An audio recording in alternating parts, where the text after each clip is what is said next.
Yes, Ms. Kilman. My Lord, I appear with Mr. Tasadat Hussain on behalf of GA.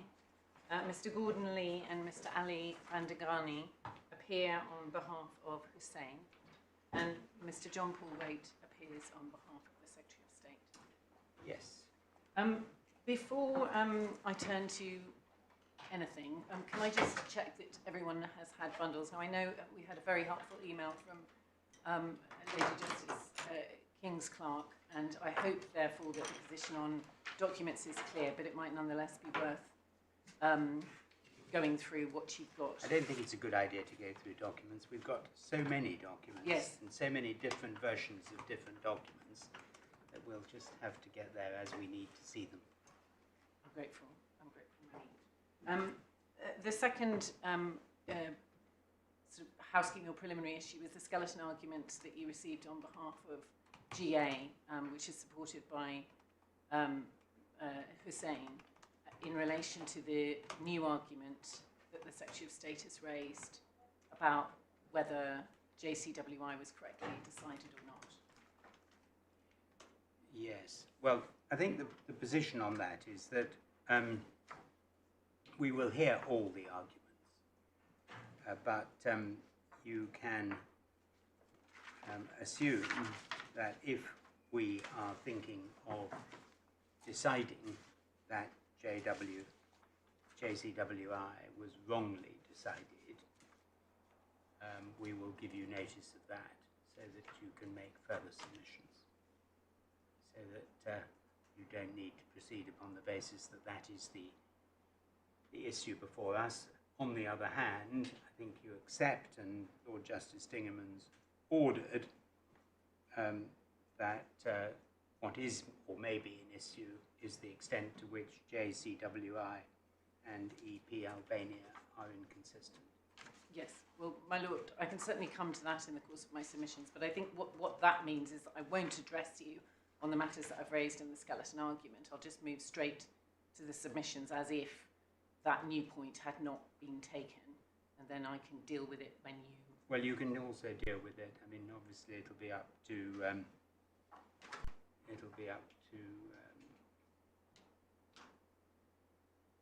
we'll see how Mr. White deals with it. Thank you. I mean, it may be that I'll come to it very briefly at the end of my submissions, just to flag up some of the points that I've made in that case, rather than do it at the start. So, my Lord, GA was granted permission on 3 grounds, and those grounds are in the core bundle, and I'm sure you've had a chance to look at them, at pages 27 to 28. The grant of permission is at 27 to 28. Sorry, 27 to 28. 27 to 28 is the grant of permission.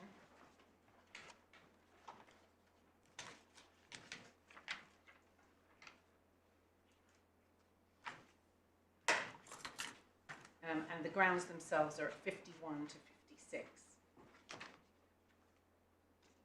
The bundle. And essentially those grounds are, and you can see this in that document at 51 to 56. The first ground is at 53. Sorry, I'm behind you. You said 27 to 28. 27 to 28, I do apologise, is the grant of permission. The grounds themselves are at 51 to 56.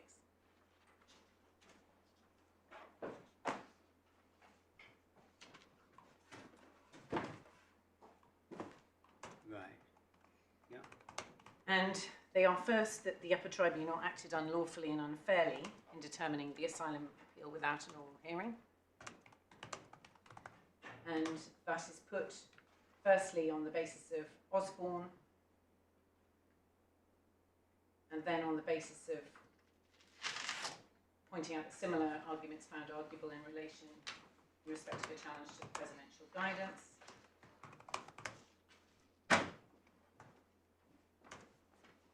And then... Sorry, I'm sorry to slow you down, but I'm just looking at which paragraph of the grounds are you referring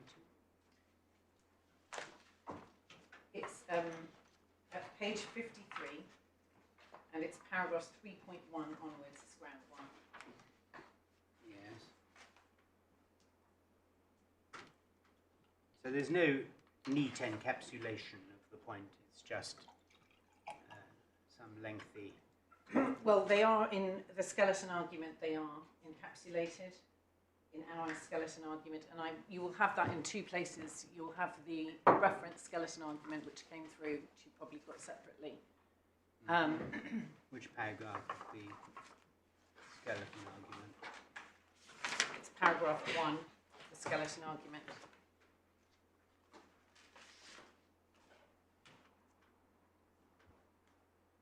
Yeah. Very good. And you'll see there, so the first one is unlawful and unfair in determining the asylum appeal without an oral hearing, and then wrong to depart on the grounds of changed country conditions from a country guidance case, and finally a mistake of fact. So those are the 3 grounds on which permission has been granted. Now the case has come before you because in proceeding to determine GA's appeal without a hearing, Upper Tribunal Judge Gleeson was following the Presidential Guidance Note, which is in the authorities bundle, page 5. I'm not going to use tabs because I understand that some of you are looking at it online. Electronically. Electronically, I should say. Yes. Which was issued by the President of the Upper Tribunal Immigration and Asylum Chamber in response to the COVID-19 pandemic. Yeah. Now, that guidance note introduced a presumption in favour of oral hearings. And it also, in favour of paper determinations. And it also gave guidance on the common law requirements of procedural, how the common law requirements of procedural fairness should be applied in that context. Now, as you'll be well aware, both the presumption and the guidance was subsequently declared unlawful in JCWI, and that is a judgment which the President of the Tribunal did not appeal.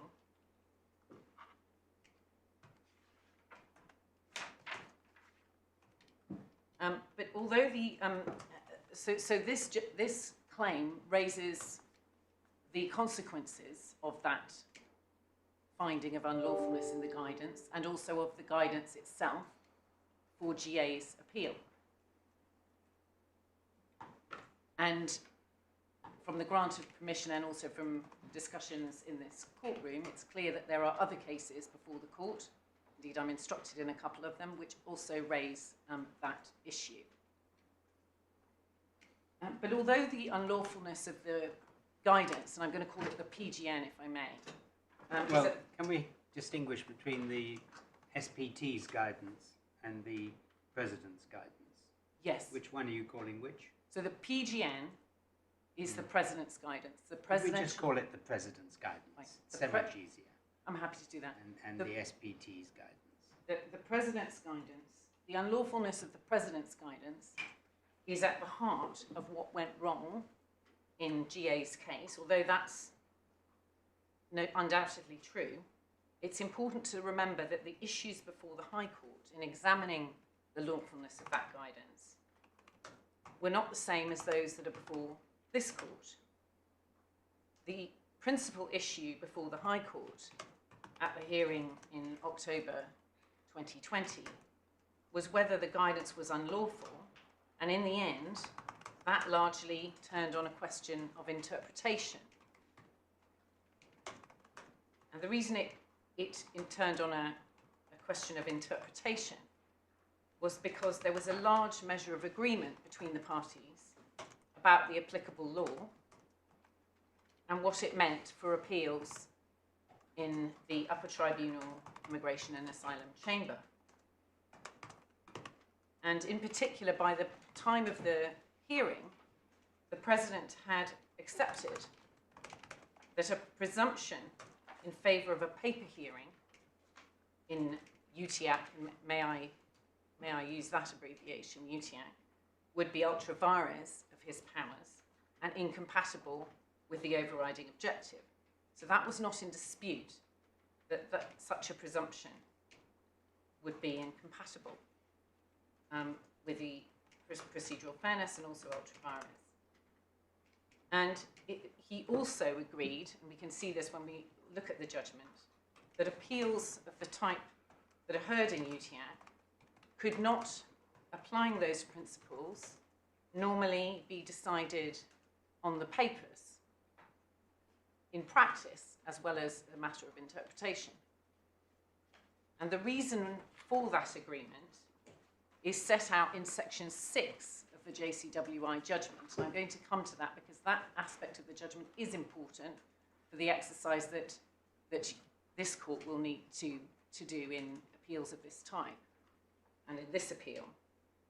But section 6 is a compendious summary of all the relevant case law of the House of Lords, Supreme Court and Court of Appeal on issues of fairness and when an oral hearing is required.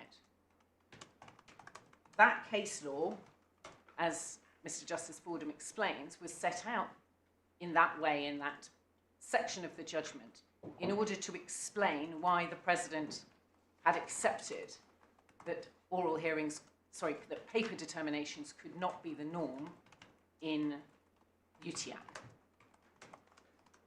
The main disagreement, therefore, was about whether the President's guidance contained this presumption.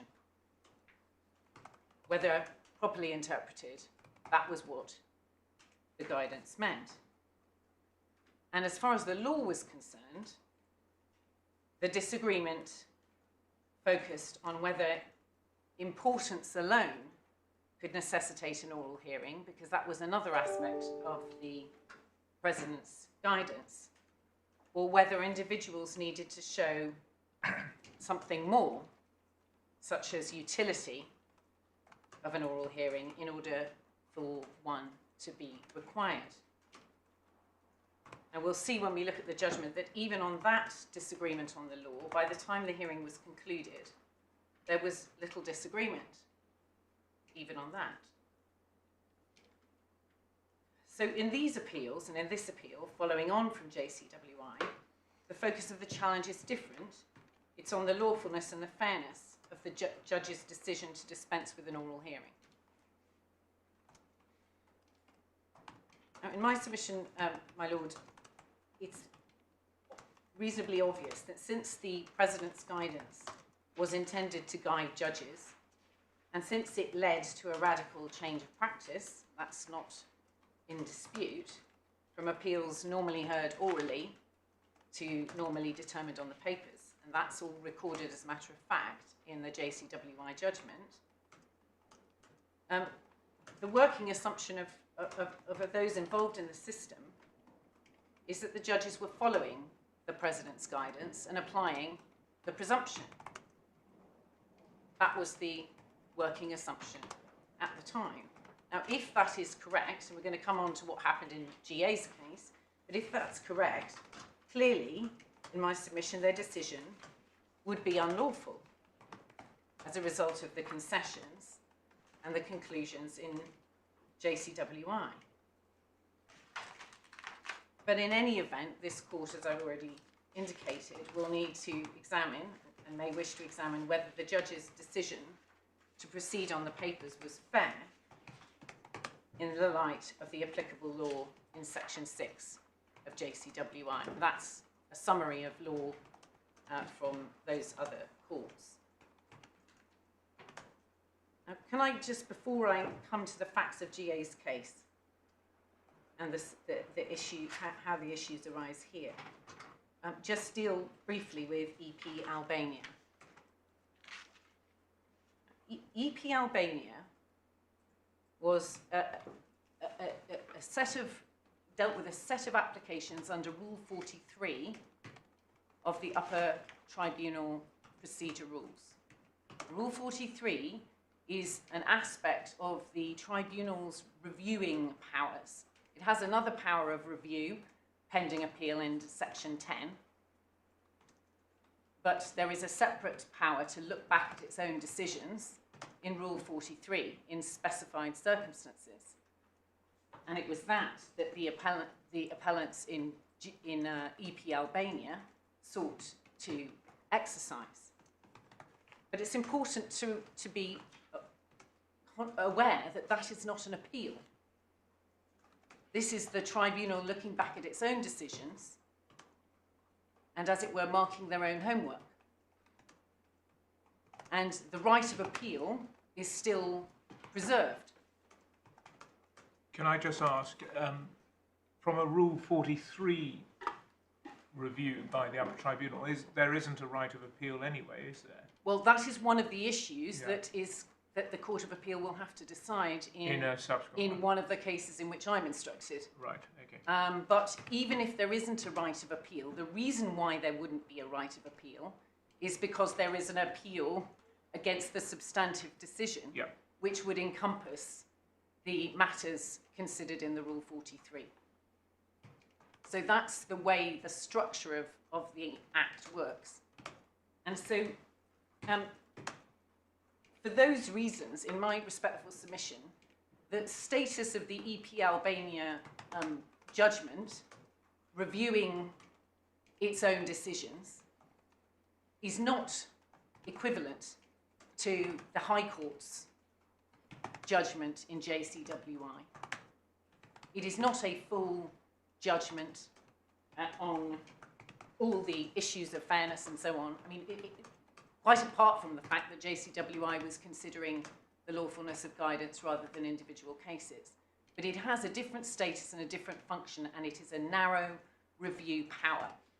And as my learned friend Mr. Lee says in his consolidated skeleton argument submitted on Monday, you will see, if you go through that very long judgment in EP Albania, that some aspects of complaint about fairness that were raised as part of the Rule 43 challenge, the tribunal said it wasn't going to consider because that was properly considered as part of the ordinary appeal function rather than Rule 43. So it just confirms what a narrow jurisdiction it is. And just to, by way of indicating the extent to which this is the marking of its own homework, one of the cases before the tribunal was in fact a case that belonged to one member of the panel. It was a determination by one member of the panel. So he was looking back at his own decision, and when it was submitted to that panel that he should not consider that appeal, that argument was rejected. So, and the other thing I want to say about EP Albania is that the key, and you'll have, I hope, picked this up from my skeleton argument, the key conclusion in EP Albania was that the judges in question could be inferred not to have followed the unlawful guidance in the President's guidance, the unlawful presumption. Now that was a conclusion that the tribunal reached by way of inference. There was no evidence or disclosure, and there was no reasoning to that effect. But the tribunal reasoned that since judges were not required to follow the guidance, that meant that they hadn't necessarily done it. And it then didn't look, at some of the other factors and evidence that had been considered in JCWI, or rather rejected it, as supporting the likelihood that judges had followed the guidance. Now, that factual inference in each of those 18 cases, or in fact 16, because they did set aside 2 on other grounds apart from the lawfulness of the guidance, but that factual inference will be something that will have to be examined in those individual appeals. In my respectful submission, as GA Skeleton makes clear, those inferences are deeply problematic. But that is a matter of that can't be considered in this case, at least not directly. So GA is not one of the EP Albania cases, and the correctness of the approach in EP Albania is not therefore before this court. But perhaps most importantly of all, as you will have seen from the submissions put in on behalf of GA, and I hope from the documents, the upper tribunal judge who decided his appeal confirmed after the event that she had applied the unlawful presumption. And because it's so important, it's probably worth looking at that straight away. It's in the core bundle at page 57.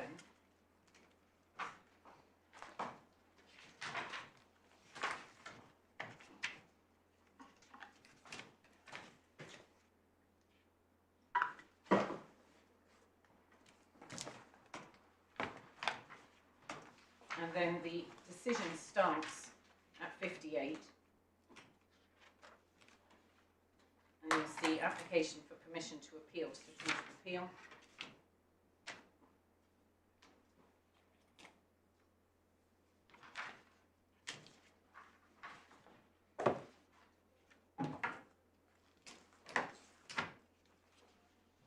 And over the page, it's slightly cut off, unfortunately, in paragraph 3, but I hope once you look over the page, it simply refers to an application for permission to appeal to the Court of Appeal. And you'll see that there's reference made to the reliance on at that point, extant judicial review. And at paragraph 4, permission has been granted, having regard to common law fairness and the decision of the Supreme Court. Judicial review has not yet reached a conclusion. And then at paragraph 5, pending any finding by the Administrative Court that the President's guidance was ultra vires the upper tribunal, when this application was decided, I was bound by it. The guidance remains valid unless and until it is found to be unlawful.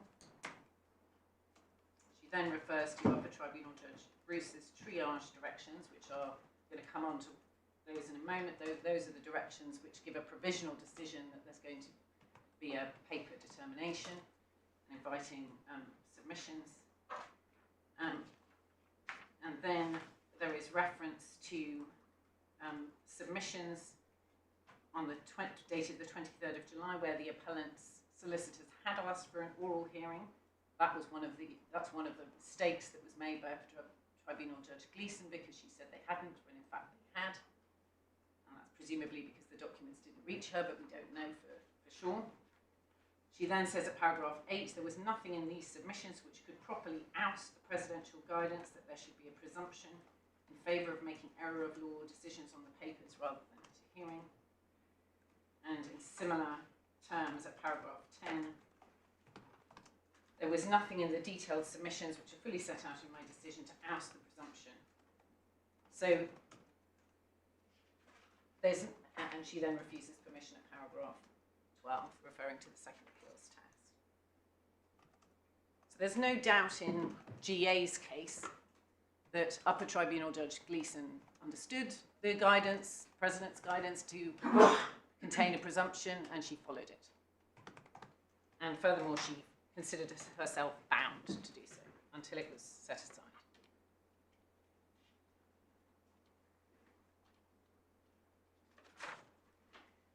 So in the light of that, it's unsurprising that the Secretary of State has conceded in this case that the decision to have a paper determination was unlawful, although she gives different reasons for that. She says it was because Upper Tribunal Judge Gleeson did not consider whether it was fair to dispense with an oral hearing.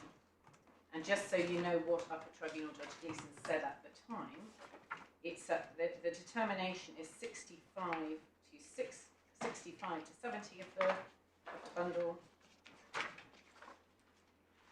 and at page 69,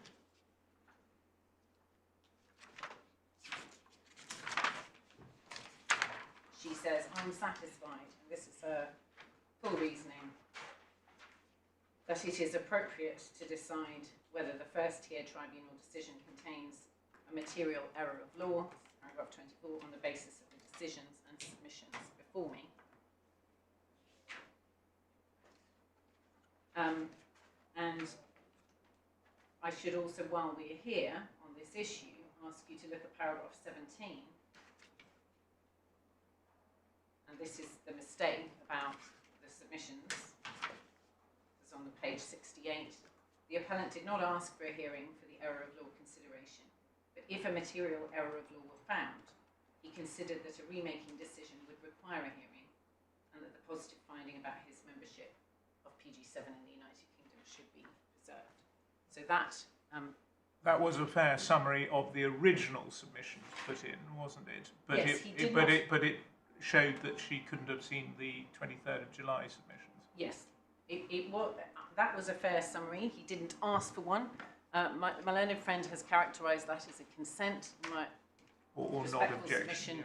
Yeah. It doesn't go, can't possibly be said to go that far, but it didn't ask for one. But the and I'm going to show you the sequence of the directions because there was some confusion about the directions. But they then subsequently they had to resend them out because the grant of permission had been left out. And subsequently, the request was made for an oral hearing, and for whatever reason, that doesn't seem to have reached her. Although she doesn't say it hasn't reached her in her decision refusing permission to appeal. It's not clear whether she had it or didn't have it. She certainly overlooked it.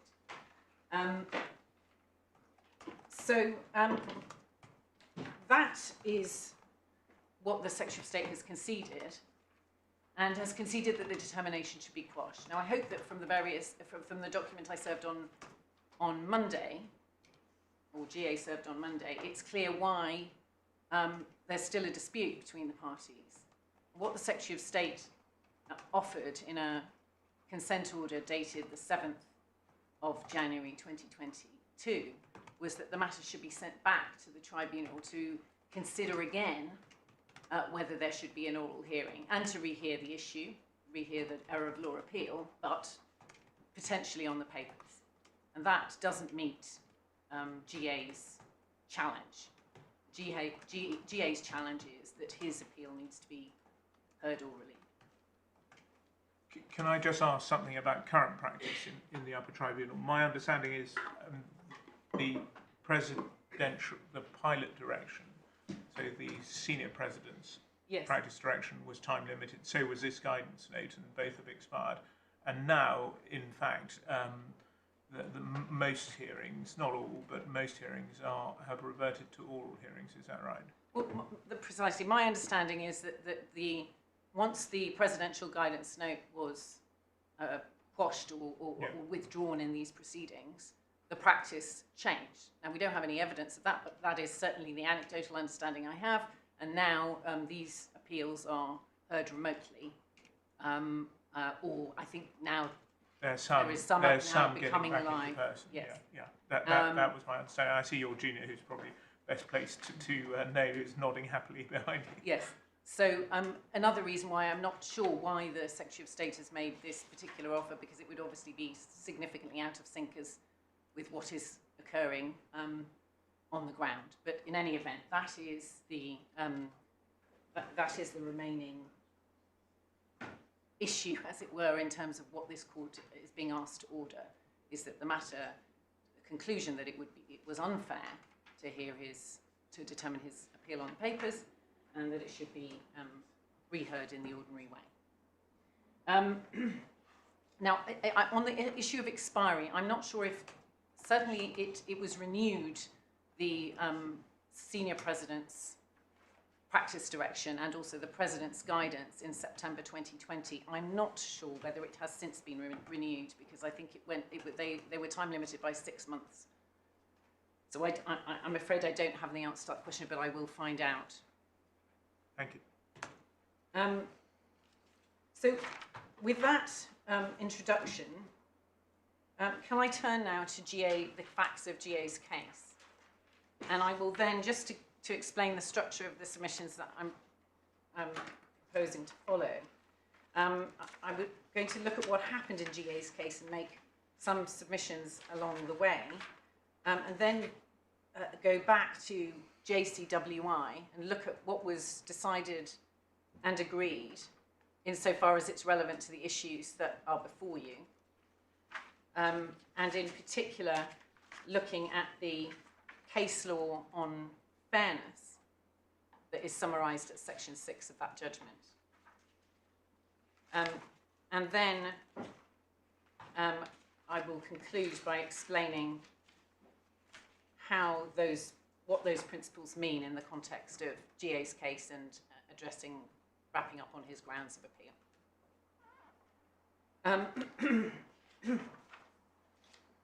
Can I then ask you to have to hand GA's skeleton argument, because some of the references that you will need are there. And I will be following the chronology that is there. So it's paragraph 7 onwards in factual background. Well, we don't need you to go through what is in your skeleton argument. No, I was going to show you the documents, just show you the underlying documents insofar as you need to. But I'm not going to read it out. It's just that rather than writing everything down, you may be able to supplement. But so the starting point for this appeal is, of course, the Secretary of State's refusal letter and the issues in this appeal, and that is in the supplementary bundle at 18 to 37.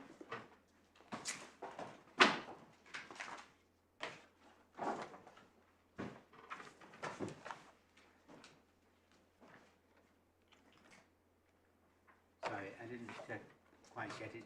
Which number? The 18. This is GA supplemental bundle. Supplemental bundle in GA 18 to 37.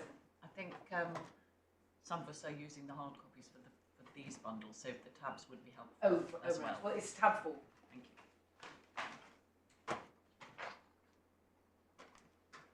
you. Is the appellant's statement? Well, it should be over the page. It should be the reasons for refusal letter in the supplemental bundle. Well, I've got more than one supplemental bundle, I feel. The one I'm looking at is the appellant's supplemental bundle. Is that the one you want? Yes, it is called the appellant's supplemental bundle. The statement should be at tab 5. If you're on tabs, it would be tab 5. But page 18 should be, now it may be that things have gone awry with the electronic version, but it should be the reasons for refusal letter. No, it's not.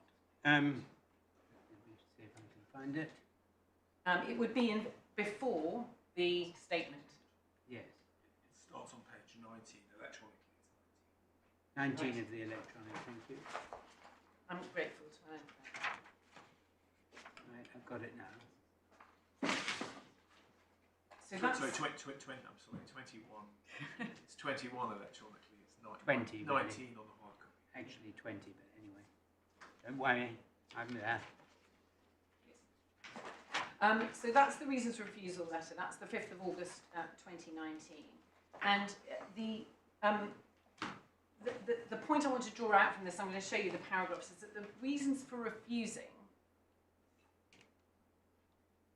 the claim for asylum was not that being a member of PG7 or a supporter of PG7 would not put you at risk in Ethiopia. It was that GA's claim both to be a supporter and member of PG7, but also in terms of his activities and whether he'd been detained, was comprehensively disbelieved.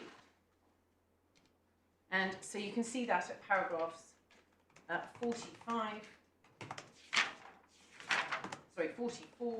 and 45.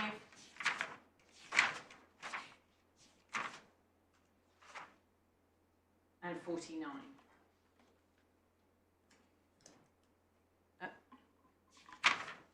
In paragraph 45, there's a reference to the previous rejection of his claim that he was a member of a political party opposed to the government. Yes, what that's is at that 44. That's at 44. So 45 follows on to 44. In the letter rather than a Yes. previous tribunal determination. Yes, no, Thank there's you. no previous. Yes, So that's the reasoning, and that being that sort of membership or activities would put someone at risk was not in dispute at that time. At least it certainly wasn't said so in the letter. Now, the FTT reached different conclusions. Now, that determination is in the core bundle at 102 to 110.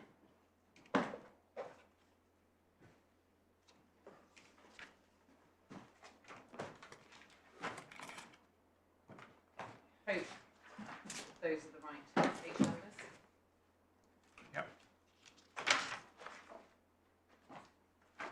It's tab 22. Those who have physical bundles.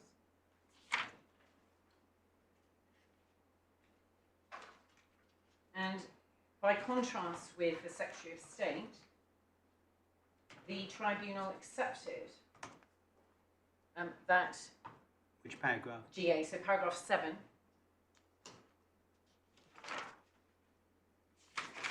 that GA may have been a supporter of the PG7, was a supporter of the PG7 political party, may well have been a supporter, it's over the page, page 105. On the evidence before me, I am prepared to accept that the appellant may well have been a supporter of the PG7, but what he rejects is there's no evidence supporting his claimed activities in Ethiopia. And he then goes on to say, in the same paragraph, he has already accepted the appellant's membership of PG7 is confirmed in an email.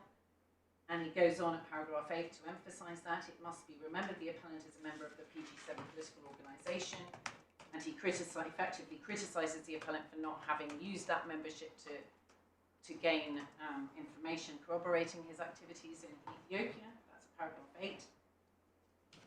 At paragraph 11, he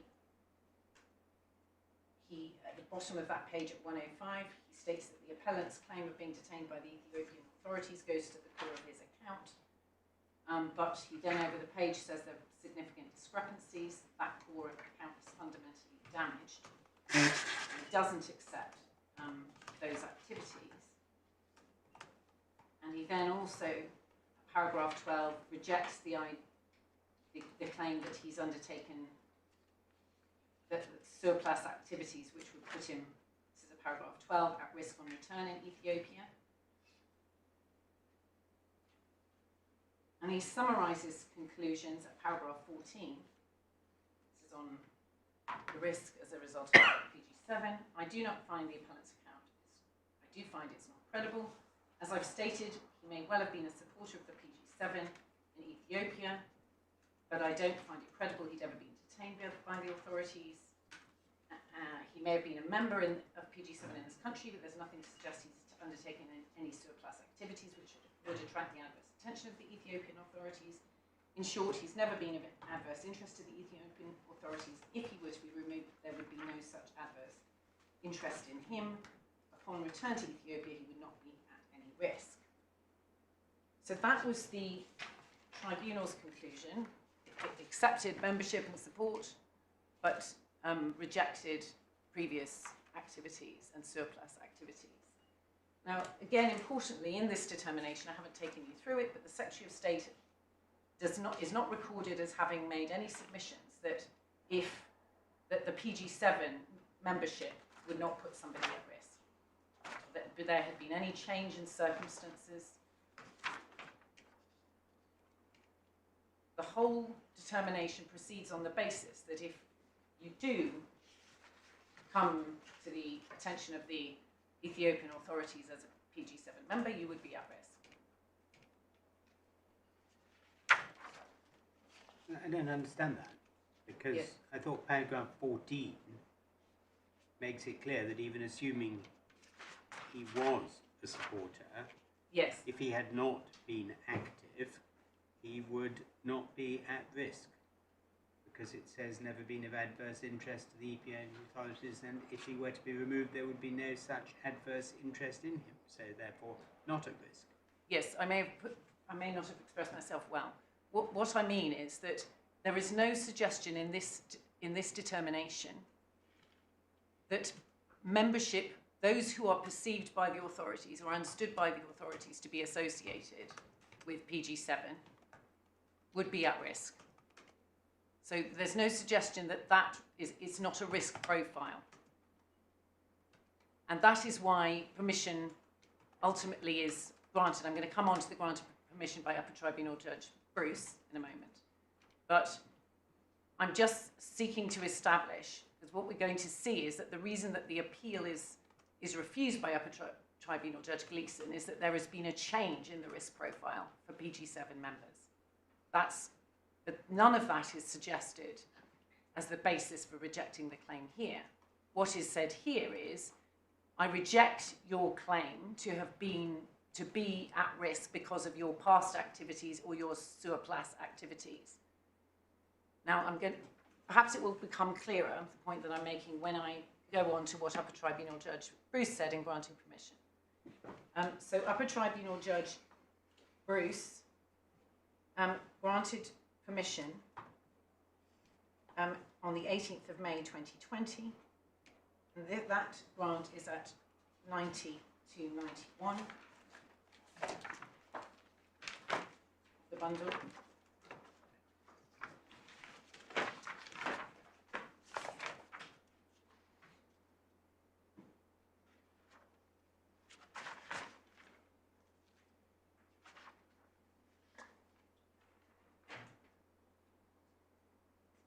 And what he says, accepting the grounds that were put,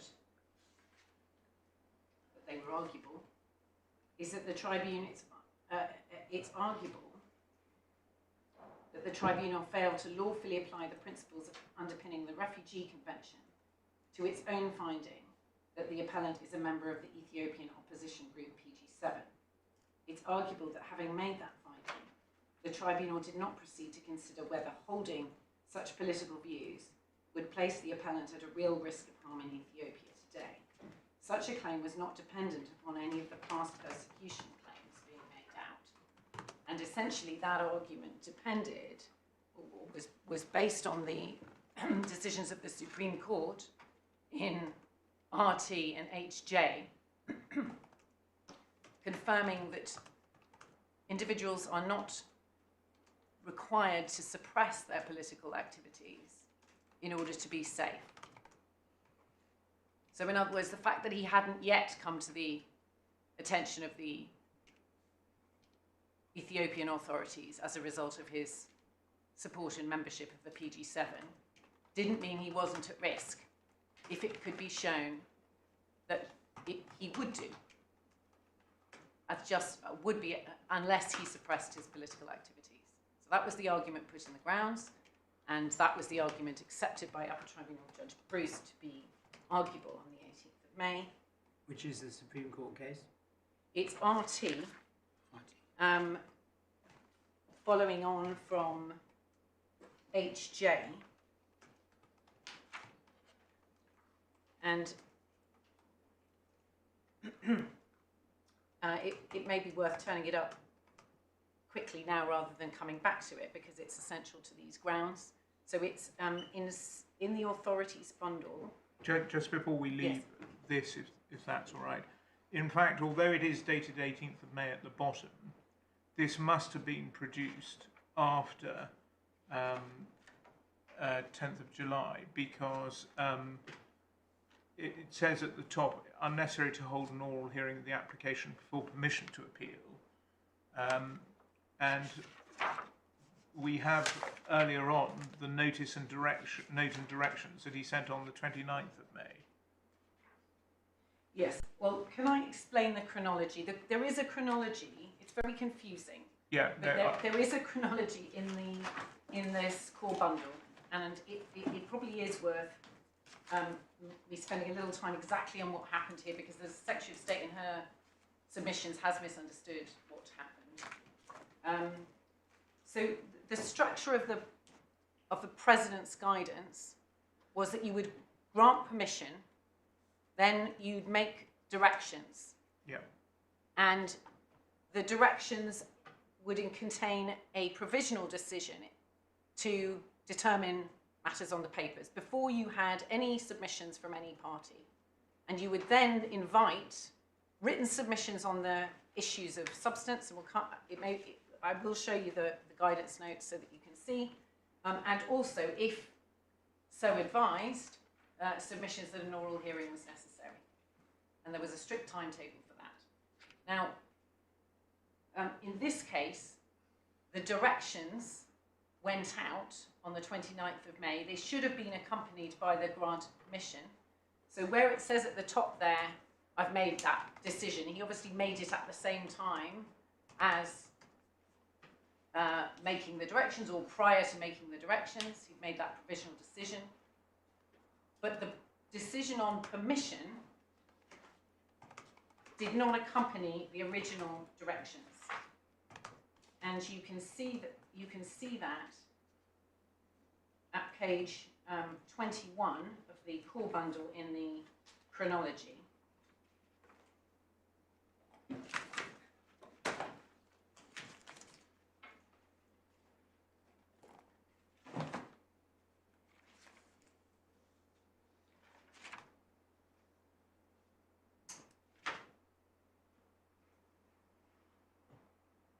Permission to appeal granted by the upper tribunal on the 18th of May, but not served until the 10th of July. He then issues the triage directions. Not exactly sure what sequence there is, but he's obviously granted permission by the time he issues the triage directions. They arrive, but with no grant of permission. Now, in the submissions that both GA and the GLD make, they say we haven't got the grant of permission. And that seems to prompt the whole lot to be resent on the 10th of July. Now, I just want to make clear that the directions were resent on the 10th of July. The Secretary of State in her submission says that the direction, that all that came on the 10th of July was the permission decision. That's not right. They were resent, the directions. And that's why when, over the page, on page 21, GA makes representation seeking an oral hearing, they weren't in breach of directions, they were within directions because they'd been resent with the same timetable.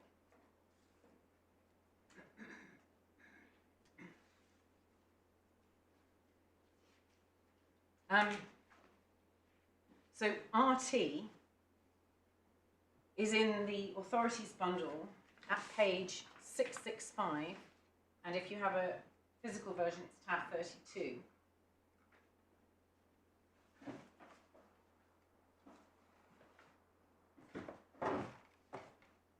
Which is in bundle 1.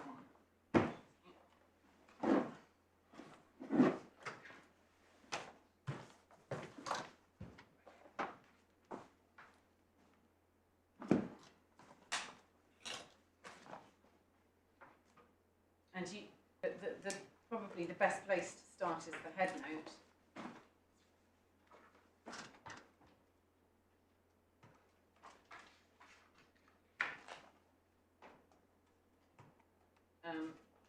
At the bottom of the page 665. If I could ask you to read that. What, the holding? Well, under held. Yeah. Yes. That's the holding. Holding. Yes, the holding. Yes, I thought you said the whole thing. Heaven forfend.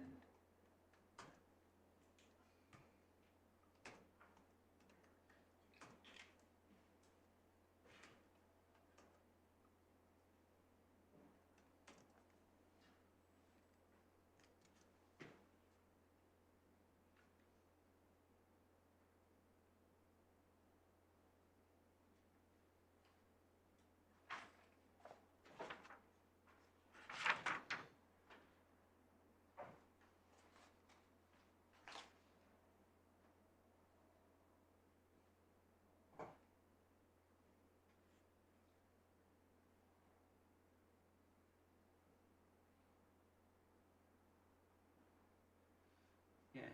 Now, as you will have seen from that one of the issues in that case was that it had been argued that if the thing you had to conceal was an absence of political belief, that was not the same as having to conceal a positive political belief, and the court rejected that argument.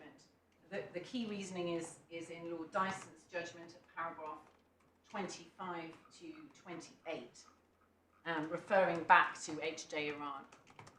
And because of that, I don't intend to take you to H.J. Iran. H.J. Iran was the case that established this principle in relation to when refugees relied on their sexuality as a basis for saying they were at risk, and the issue was, were they required to conceal that sexuality, and if they were they could they be said not to be at risk? So it's paragraphs 25 to 28 in Lord Dyson's judgment, and you'll see at 25 there are no hierarchies of protection amongst the convention reasons for persecution. The well-founded fear of persecution test doesn't change according to which convention reason is engaged. Thus, the convention affords no less protection to the right to express political opinion openly than it does to the right to live openly as a homosexual. The convention reasons reflect characteristics or statuses which either the individual cannot change or cannot be expected to change because they are so closely linked to his identity or are an expression of fundamental rights. And then at 26, H.J. Iran, the principle applies to any person who has political beliefs and is obliged to conceal them in order to avoid the persecution he would suffer if he were to reveal them. And there's no requirement for discretion and so on. So that's the principle, and that is what GA was relying on when he sought permission to appeal. And that is the basis on which he was granted permission by Upper Tribunal Judge Bruce. It was arguable that the judge had failed to consider that risk. Now, I should say, because it may be relevant, it's very difficult to work out the timeline for the subsequent country guidance case of AAR, but Upper Tribunal Judge Bruce was on the panel of that country guidance case. It's not clear for how long it was in gestation, but sometimes they do take a very long time.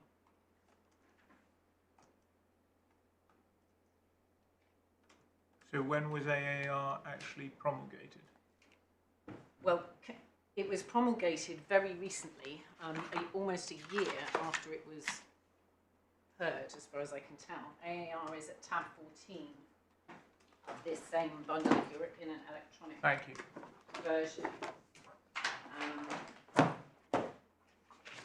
But it's And this revised the earlier guidance, is that right? well, it upheld the earlier guidance and slightly expanded it in terms of the risk profile.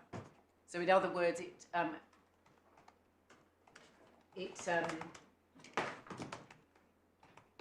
certainly didn't do what the Secretary of State had asked the tribunal to do. You'll see that the Secretary of State, and I'm going to be coming on to the relevance of that for this appeal, conceded at the conclusion of the hearing that there was not evidence of a durable change in country conditions.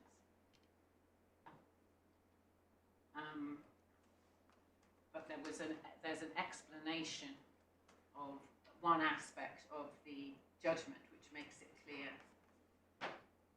that it slightly softens it effectively and expands its scope.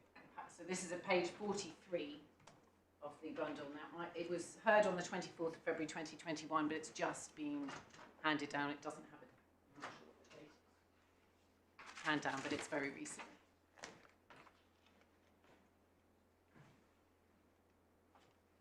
And we know that we're going to see what happened in front of Upper Tribunal Judge Gleeson, because we know that the country guidance was then already being considered in 2020, because the Secretary of State refers to it being updated. It does have a date on page. I'm sorry. 21st December, page 32. But you're right, very recent.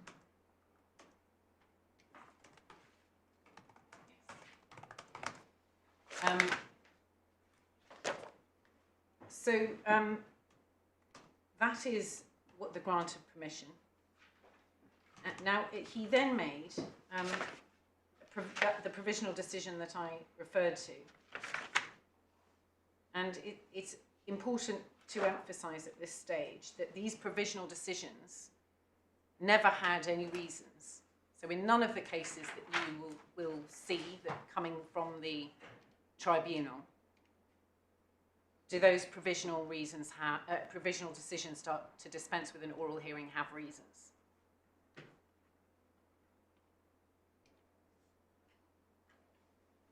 And the directions themselves are at 88 to 89 of the core bundle. And they are reasonably standard directions. One small variation, but in every other respect they match the standard directions that were being sent out by the tribunal at this time.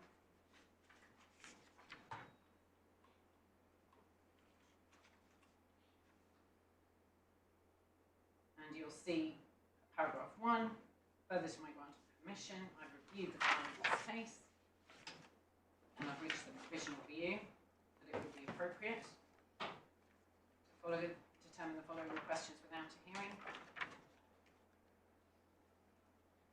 And then this is the standard timetable.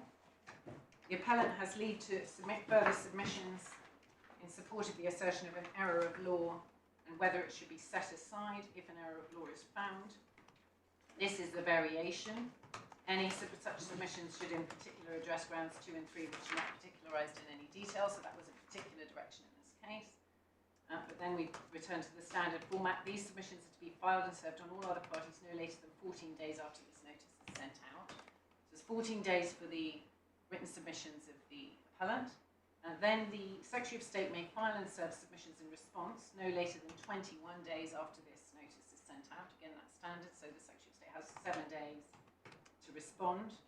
And then if any submissions are made in accordance with that, with paragraph 2 above, so if they oppose the appeal, the appellant may file and serve a reply no later than 28 days after this notice is sent out, so 7 days after the Secretary of State's submissions. And then at paragraph 3, any party who considers that despite the foregoing directions, a hearing is necessary to consider the questions set out in paragraph 2 must submit reasons for that view no later than 21 days after this notice is set out, and they will be taken into account by the tribunal. Now, just pausing to observe how that timetable works, what that means is that, at least with the standard directions, didn't work in this case because of the mistake, but ordinarily, appellants have no time to see what the Secretary of State is going to say before they have to make submissions as to whether there's an oral hearing or not. Their submissions on whether an oral hearing is required have to come at the same time as the Secretary of State submissions.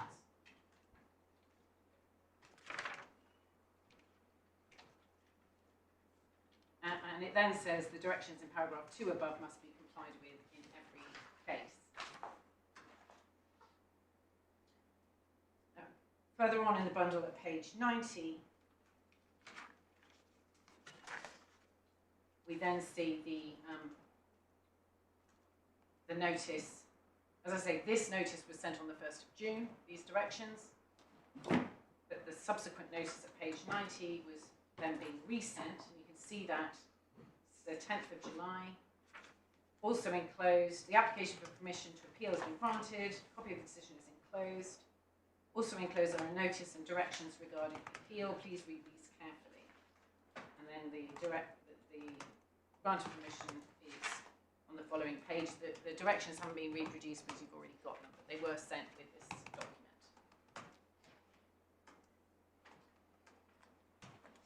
document. Now GA then makes submissions on the 15th of June in accordance with the earlier directions, so 14 days after the 1st of June on time, 81 to 87 of this bundle.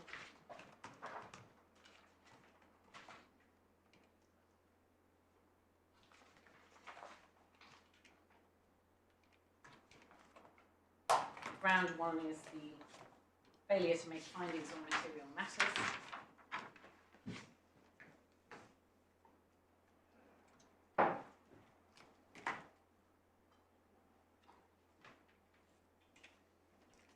You'll see there at page, this is 83, there's reliance on the findings of the FTT judge, and then reliance on the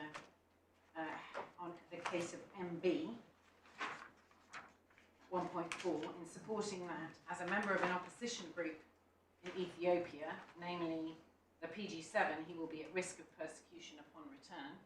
And then at 1.5, it's acknowledged that MB relates to the risk of persecution to OLF members and sympathisers, persons perceived to be OLF members and sympathisers, and members of the Maka Telema Association in Ethiopia. The appellant seeks to rely on MB in demonstrating Ethiopians' interest in members and supporters of opposition groups and the risk to them attributed by such membership and or support. And then it is submitted there are not strong grounds supported by cogent evidence to show a durable change in the country conditions so as to depart from the country guidance of MB.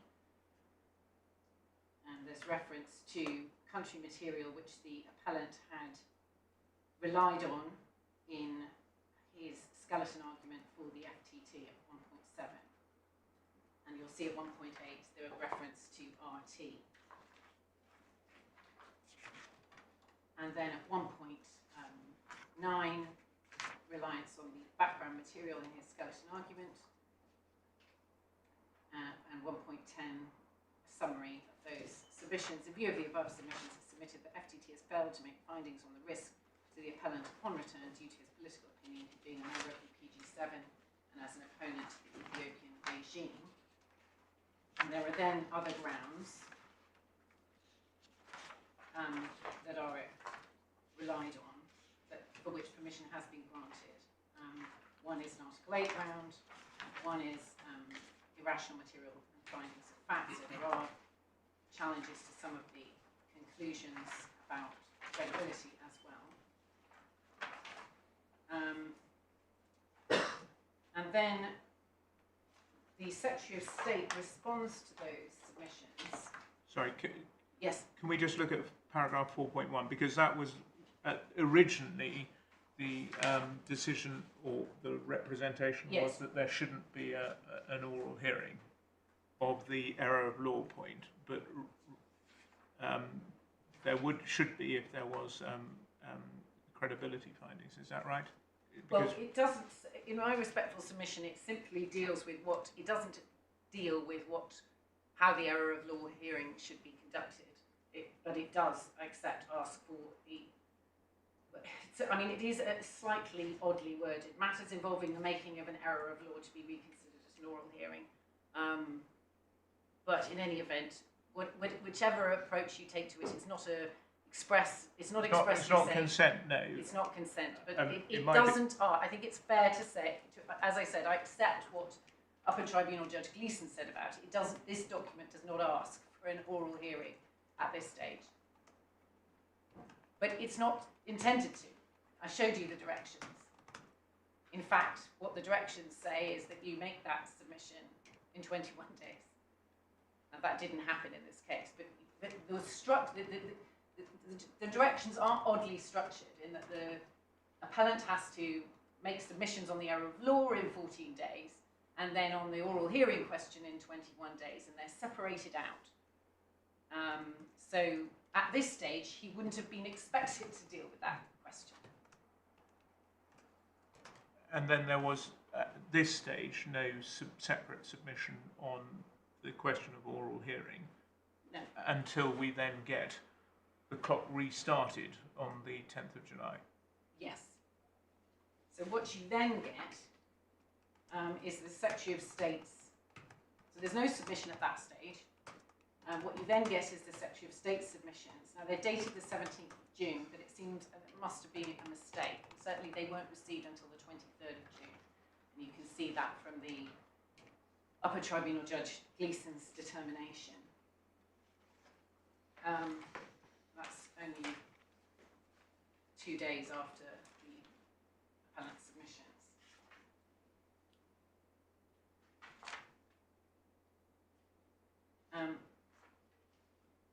And the submissions rely on the credibility findings. This is at 3 to 4. So which page? Sorry, this is page 77, I do apologise.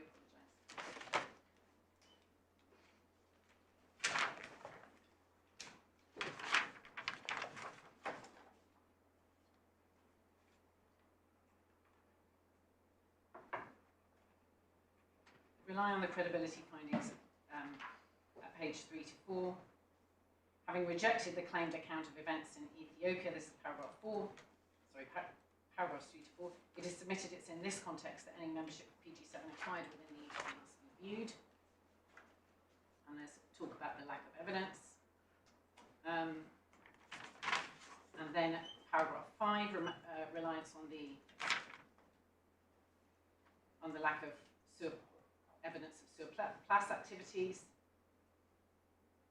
And there's a point made then trying to transfer the credibility over to the political beliefs. Need to conceal, sorry, there's adverse credibility findings over to the need to conceal his political beliefs. And then at paragraph 6, however, whilst not raised in the grounds initially, I don't know what that means, because in fact MB was referred to before the tribunal, but I don't think anything turns on it at this point, but I just want to mark that out. It's not correct, but it wasn't referred to initially. The further representations make reference to the 2007 country guidance case of MB. And then, in order for the appellant to fall into a risk category, as set out in MB, the appellant would have to have been found to be considered a member and supporter and to have been detained or arrested. So the point being made there is he wasn't detained and arrested. Again, I just emphasise, no one is at this stage saying, because it's something my learned friend says in his skeleton argument, that PG7 is not covered by this risk profile in relation to MB and OLF. What's being said is that it's the lack of detention that is the problem. And then at paragraph 7, MB was decided 13 years ago and was reflective of the country situation at the time. However, since MB was decided, there have been significant changes in Ethiopia since April 2018, to the extent that OLF, so this is what's covered by the country guidance expressly, and PG7, which GA was saying implicitly, are no longer proscribed organisations within Ethiopia. In this regard, it is noted that the Upper Tribunal are in the process of updating country guidance on this particular point. Now, I just want to say just at the outset that may have given a slightly misleading impression. Updating makes it sound like a decision has already been taken to change the country guidance. That was very far from the case. Good to see what happened. Reference made in the further representations, objective material evidence, and the skeleton argument relied on before the FTTJ related to the former operational guidance note from 2013. And the Secretary of State then goes on to rely on her updated guidance note 2019, suggesting that PG7, the position has changed in relation to PG7, and at paragraph 8, the submission is made, skeleton argument did not raise the argument relied on now that the appellant would be forced to lie about his membership of PG7 with reference to HJ and RT quotes. Well, that is correct, but the submission was always made that he would be at risk as a result of his membership and support, and that was why he was granted permission to appeal. Nevertheless, given the above information that PG7 is no longer an outlawed organisation, members have returned to Ethiopia, so this is where the organisation suspended armed opposition and has since been disbanded. It's submitted that the argument that a member of an organisation is not in opposition or present in Ethiopia is without substance, and the conclusion of the FTTJ is wholly in line with the points above. Now, the point about this argument is it's a quite new argument about a change in the country conditions. As we saw from the first tier tribunal's determination, it was not raised. It was not raised. There's no record of it being raised by the Secretary of State before. It wasn't the basis of the Secretary of State's decision letter. It wasn't the basis of the first tier tribunal's finding. It was a new argument, a fact, about a change in country conditions. And an updated or an impending country guidance case was relied on. Now, in my submission, that ought to have been a red flag to any judge in terms of whether a paper determination was appropriate at this stage. So here is the new argument of fact about a change in country conditions. And I'm going to show you what the threshold is for departing from country guidance. It's very high.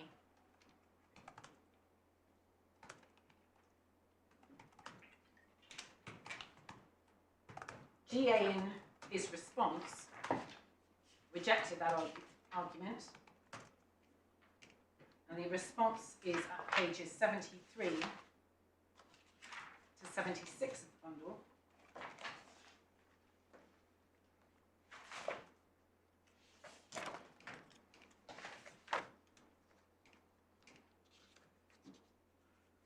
And in particular on this point,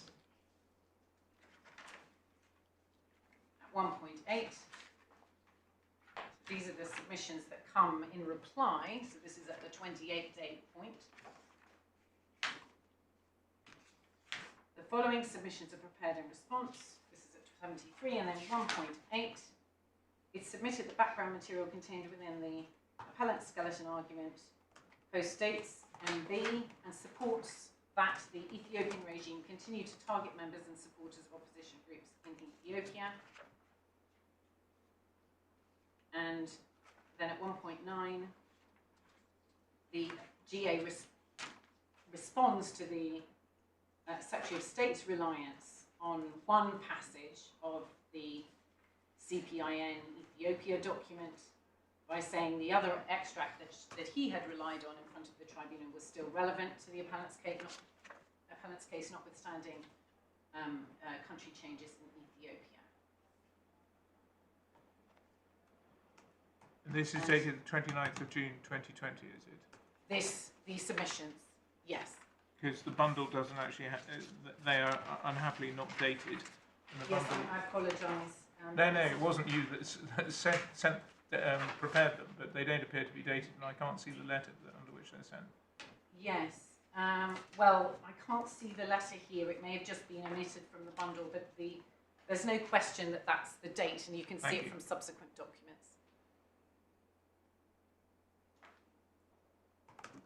And it's in the chronology, but if necessary, I can try and find an email. So the contest had been met on this issue. The Secretary of State said there was a change in country conditions, and GA disputed that there was a relevant change in country conditions. So there was an issue of fact on that question, and it wasn't decided by the first tier tribunal judge. Now, then what happened is that in response to the original directions, in response to the 10th of July directions, which I've shown you when they were resent, GA made these submissions at page 72 of the bundle.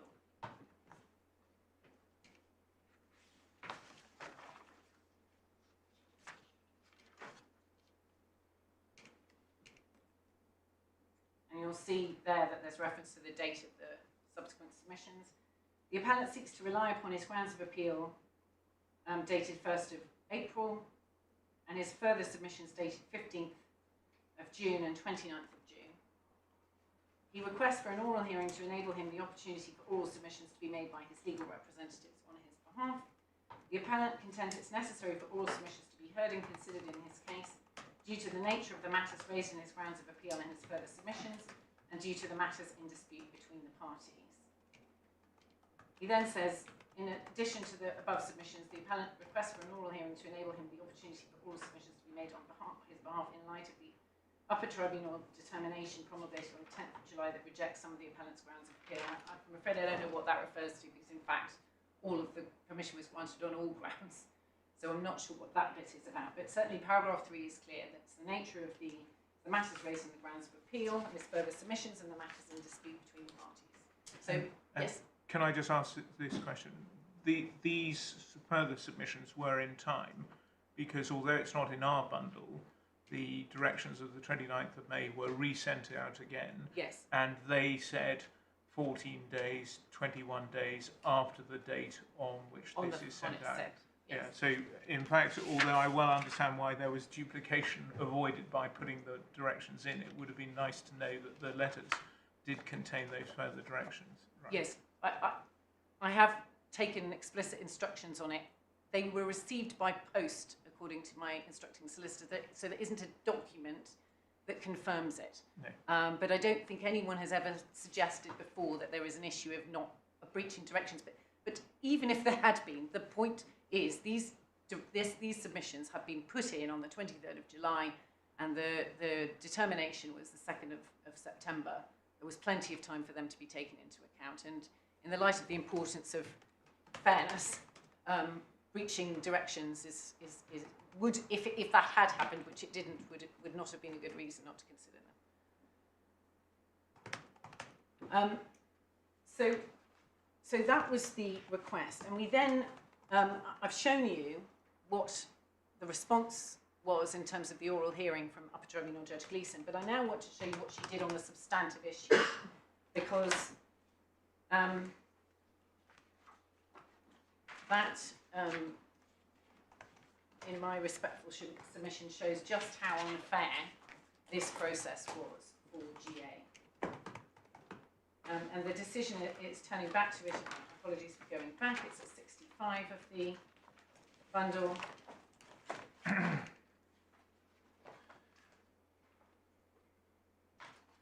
So you say 65?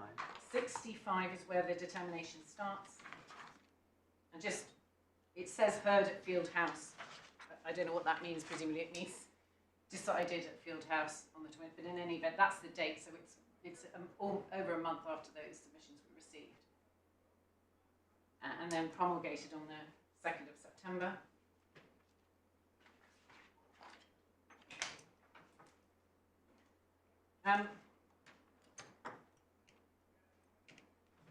Now, the judge records what she calls the triage submissions at paragraphs 13 onwards. Recording at paragraph 13, reliance on MB and the acknowledgement that it was not a decision on PG7 specifically, but that it applied to all oppositionist groups in Ethiopia, and so there was a continuing risk. She records that he disputes that there's cogent evidence of a durable change in Ethiopia, and the reliance on RT and HJ. And there's a discussion of the Article 8 claim. And then she records the arguments about credibility, and the passage we've looked at paragraph 17 about what was asked for in terms of error of law consideration. And then at page 69, she records the respondents, the Secretary of State submissions, and you can see there that they were served on the 23rd of June. And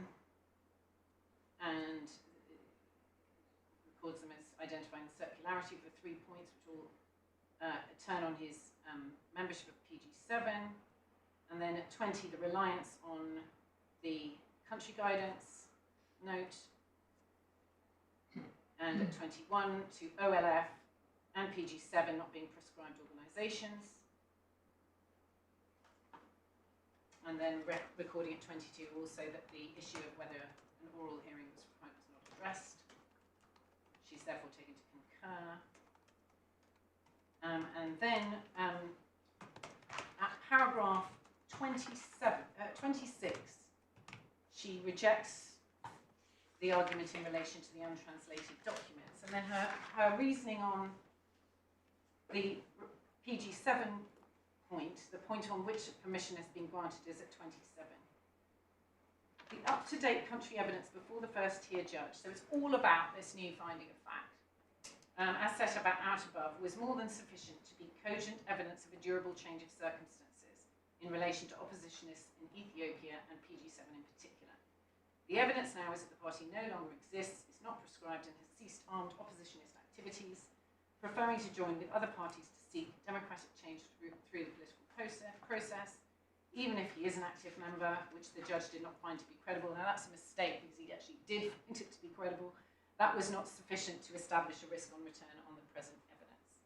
So her reasoning is entirely, and she then says, sorry, there is no material error of law. Her reasoning is entirely based on this new finding of fact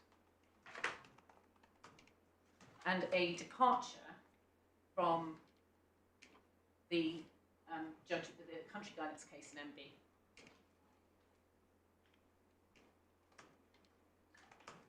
Expressly says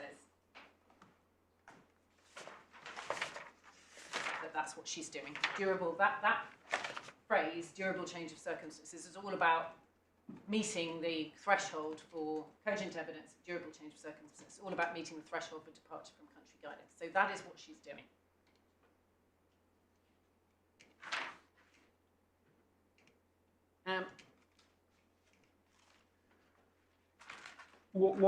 Sorry to ask Yes. a question. The first line of paragraph 27 refers to the up-to-date country guidance Oh yes. evidence before the first tier tribunal judge. What was that? Well, the bundle, it's before you. So yes. So the bundle is in the. You can see the whole bundle put in by the GA is in the supplemental bundle. That is the first tier tribunal bundle at section A. So had the Secretary of State put in some evidence before the first tier tribunal or not? Well, I'm afraid I don't have the answer to that question. What I do know is that the document the Secretary of State subsequently relied on is the CPIN that is in this bundle, in full, at 123 to 201. So divided 13, So she relied on that, not on any other evidence that was before the judge. So the point was, this evidence was before the judge. And I accept that the evidence was before the judge. It contained a passage which the appellant relied on to show risk, and it contained a passage which the Secretary of State relied on to show, cessation of risk. But the point I'm making is that none of that was part of the FTT's decision. The FTT tribunal judge didn't make any finding on the CPIN. No, it's not. It doesn't look as if the argument was even put to him that there was a durable change of circumstances. It's not recorded in the first tier tribunal's determination, and obviously that would have been a very significant finding, a fact. So it would have had to have been recorded in the first tier tribunal judge's determination, and it wasn't. So what she's done is she said, well, there was evidence before him. Effectively, what she appears to be saying is there was evidence before him on which he could have concluded that, but he didn't. And this is an error of law hearing, and it wasn't open to her to effectively reach. I mean, in any event, at this hearing, it wasn't open to her to effectively reach a new factual conclusion. But it certainly wasn't open to her to do it without an oral hearing.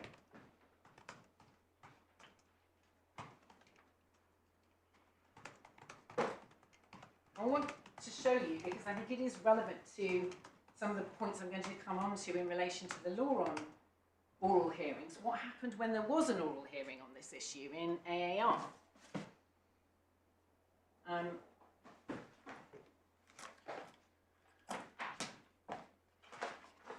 Because the country guidance case, as we've already, as I've already mentioned, that was referred to is AAR. It's at page 43, tab 14 of the bundle.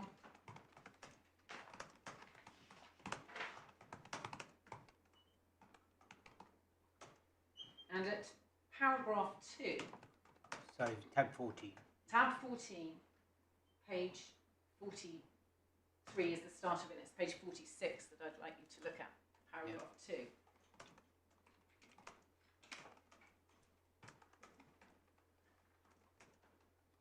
You'll see what happened when there was a hearing. At the hearing, the respondent conceded at the conclusion of her case that she was unable to produce cogent evidence capable of justifying departure from MB. Sorry, what paragraph are we at? Paragraph 2.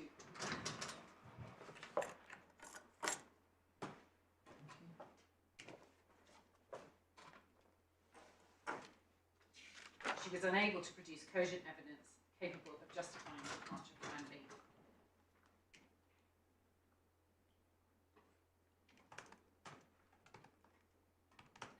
And there is then, given that that point is conceded, the tribunal says its judgment is rather shorter than it would otherwise have been. But there is then an explanation of what the position is and why the Secretary of State was forced to concede that there wasn't sufficient evidence. But I do say that this is a clear example of what oral hearings do in our jurisdiction. They concentrate minds, they permit arguments to be tested to the extent that advocates withdraw points that they might otherwise have made in writing. And that is what was missing here.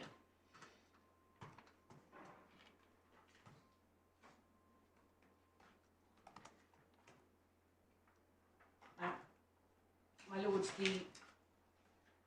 I'm not going to go through the whole of this determination, but what I do want to highlight are some of the passages that explain how the whole country guidance system works. I'm sure that many of you may be aware of it, but I just, nonetheless, paragraph 14, 49,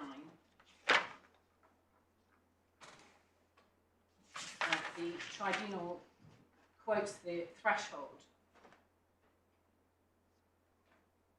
Sorry, it quotes the function of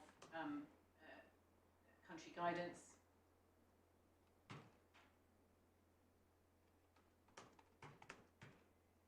It's authoritative. This is referring to the practice direction, practice direction 12.2. And then at 15, it's an important part of the tribunal's jurisdiction, and there is a reference to case law on that. At 18, a failure, this is Iran. The Court of Appeal held that a failure to identify and apply relevant country guidance case without good reason might amount to an error of law. And at 19, failure to follow it or show why it doesn't apply is likely to be regarded as grounds for appeal on a point of law. And then at 20, it's a presumption of fact. It's a legal rule imposing presumption of fact unless there is cogent evidence to justify departure. The law is the facts must be found in accordance with that decision. And then at 22, the tribunal considered the correct approach to departure from extant country guidance. An assessment is to be undertaken as to whether material circumstances have changed and whether such changes are well established, evidentially and durable. And then it has to be, at 23, applied with some degree of subtlety.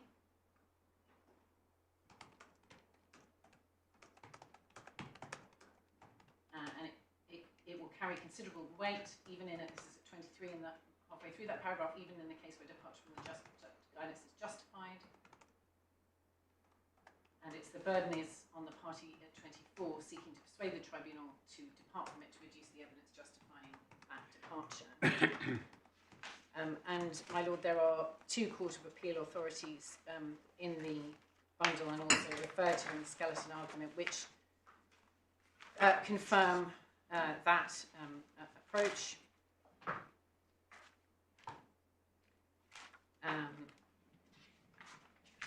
MS and MA, which are, and I'm not going to turn them up at this point, I'm just going to give you the references. 236 is MS, paragraph 26. Page 236, and MA is paragraph 82. And that is Authorities Bundle 117.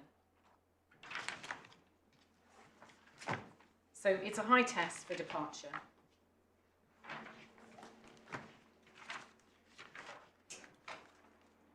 So in my submission, and I'm really jumping ahead, but I will take my ultimate submission shortly as a result.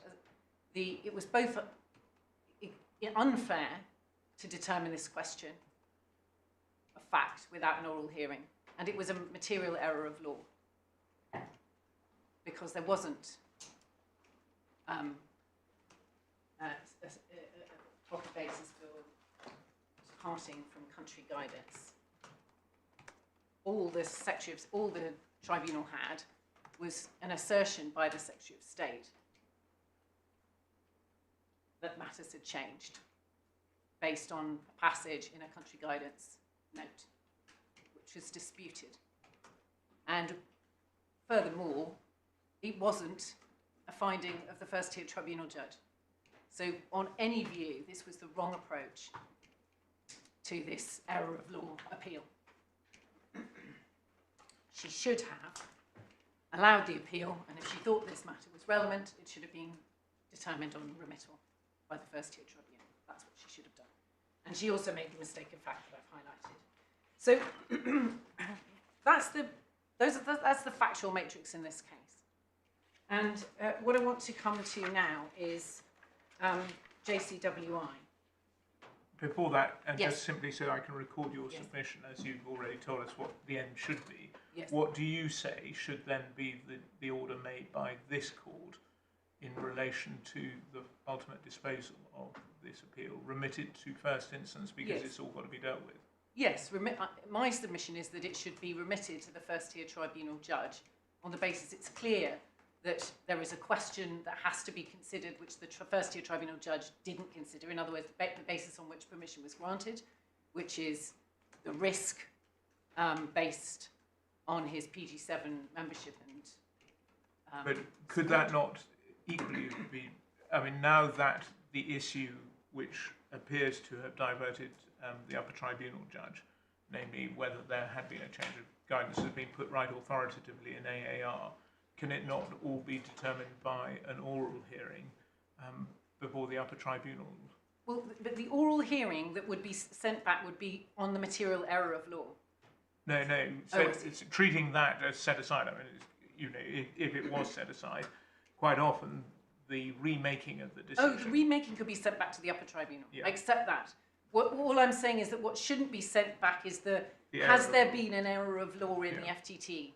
GA is not suggesting that it either has to be the FTT or the upper tribunal to do the remaking. And of course, one of the issues that would have arisen if she had found the error of law, upper tribunal Judge Gleeson, is she would have had to decide whether to retain it within the upper tribunal for remaking or send it back to the first tier tribunal. Yeah. And They- either way, GA would be satisfied and is asking for an order for either of those. Right, good. Because the Secretary of State's position is an acceptance that this shouldn't have been a paper determination, but therefore to set aside the decision of Yes. upper tribunal Judge Gleeson, but to send back everything about whether it be on paper or And whether it's the whether there is an error of law. Yes. But you say there's no need to There's wait no for need, that there's no because we've point. got that. It's clear that there is a factual dispute between the parties.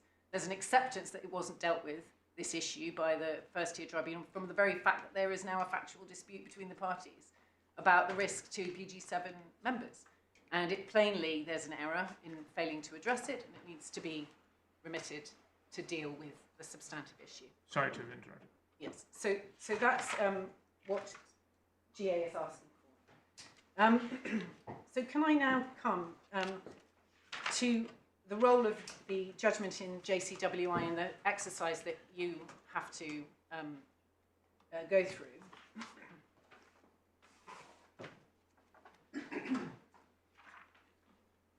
Now, as I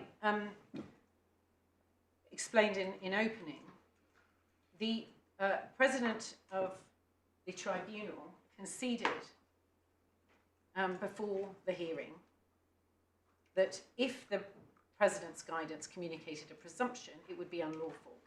And I just want to go to the judgment itself to show where that is, so you can see how this and what the reasoning for that was.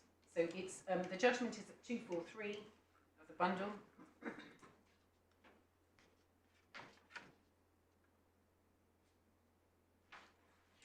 Which bundle? I'm so sorry, it's bundle 1, No, I've got it. tab 19, Well, the authorities bundle. the authorities bundle, I'm sorry.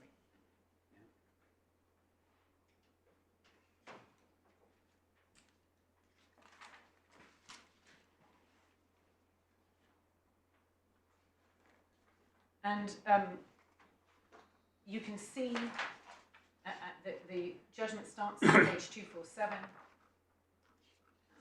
explains the scope of the issue and the grant of permission and what permission was granted for and what it wasn't granted for. And of course, as my lord pointed out at the start, there was originally a challenge to the senior president's practice direction, which was refused permission, and that challenge was on the basis that had that practice direction authorised a presumption, it would have been unlawful. That Mrs. Justice Steyn concluded it didn't authorise a presumption, and therefore it wasn't unlawful. But it was arguable that the president's guidance did authorise a presumption. And you can see the summary of the grounds at paragraph 1.2. And in particular, ground 1, the argument was that it was ultra vires for 3 reasons. And then at ground 2, it was contrary to common law principles. And then he explains where he deals with all those grounds.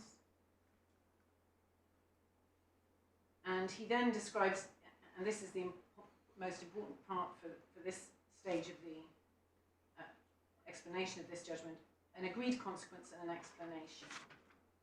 And if I could just ask you to read 1.3 rather than me reading it out.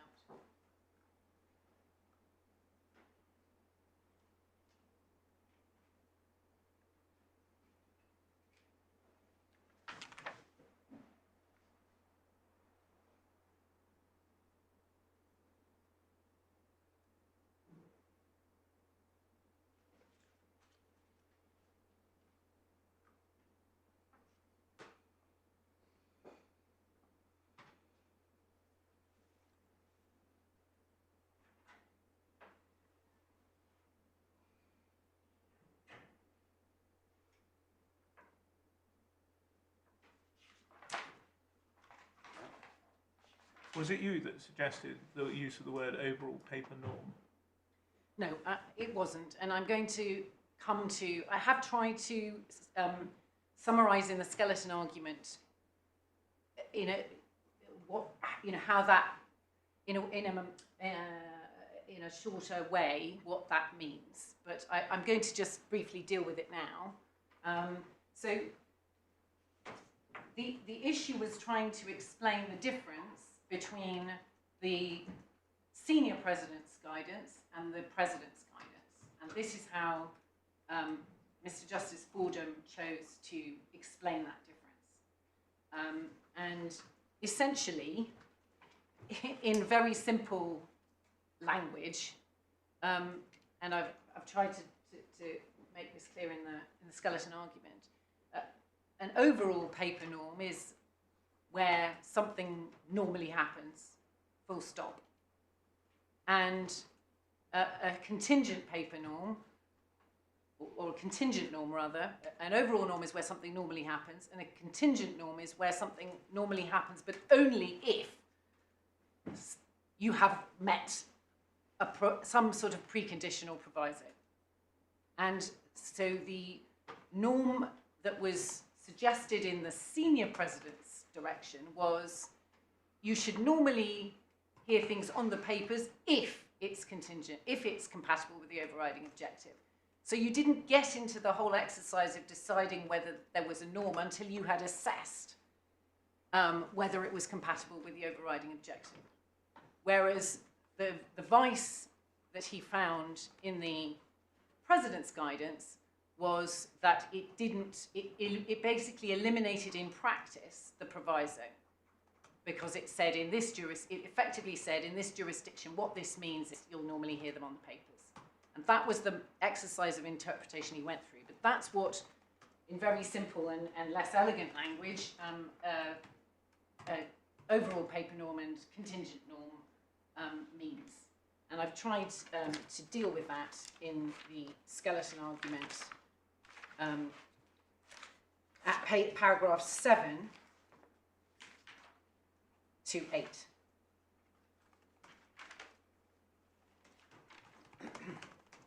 The judge himself explains the lexicon at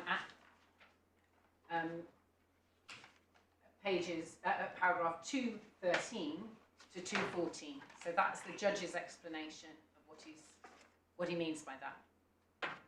Now, I think that the way in which it was described by the judge, in this case, presumption. It's a presumption in favour of something. And I think that was what it was, that is how most people had spoken about it before. But you can have a presumption so long as you've started off with if it is consistent with the overriding objective. Well, that's right, but I think... Because that would be Mr. Justice Fordham's contingent paper norm, as I understand it. But what that meant was that, and I'm just going to show you how the contingent paper norm would have worked in this jurisdiction, because of the types of appeals that come before it. So those paragraph numbers are at 5. Oh, just before I come to that, could I just take you to 5.1? Of course. Which is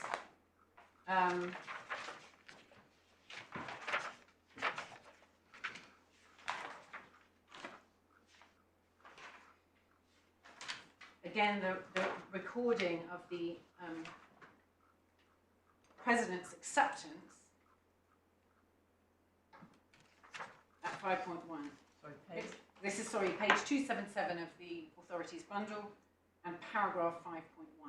Under the heading, why an overall paper norm is contrary to law.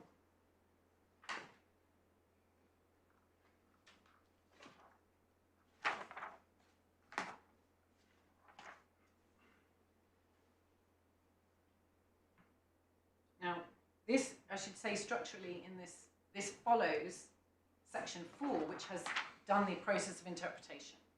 So section 4 is where he explains why it communicates an overall paper norm as a matter of interpretation.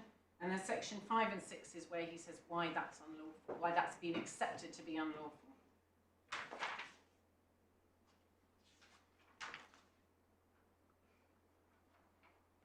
And I should say that at 5.2 onwards until 5.13 is the judge rejecting a range of other arguments I had made. So you don't need to look at those paragraphs. Those were arguments that were made, but I should say this, those were arguments that were made about it being ultra vires even if it had been compliant with the overriding objective. So he makes it very clear that the reason why it's accepted and he is finding that it is ultra vires is because an overall paper norm would not be compatible with principles of common law procedural fairness, and the overriding objective. If an overall paper norm had been so compatible, it would have been lawful and intra vires, because it would have properly described the senior president's direction.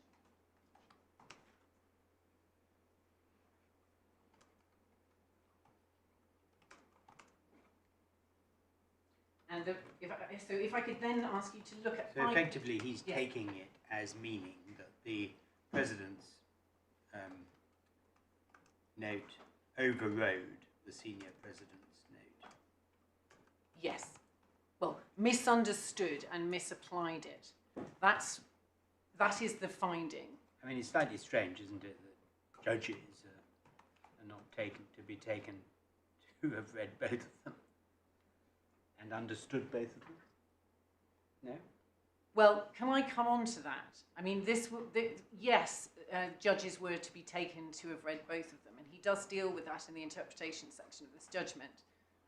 But the point was that this guidance, as he explains at 4.1 onwards, was aimed at upper tribunal judges, and it was telling them what the senior president's direction meant for this jurisdiction. So it was guidance on what the direction meant in this context.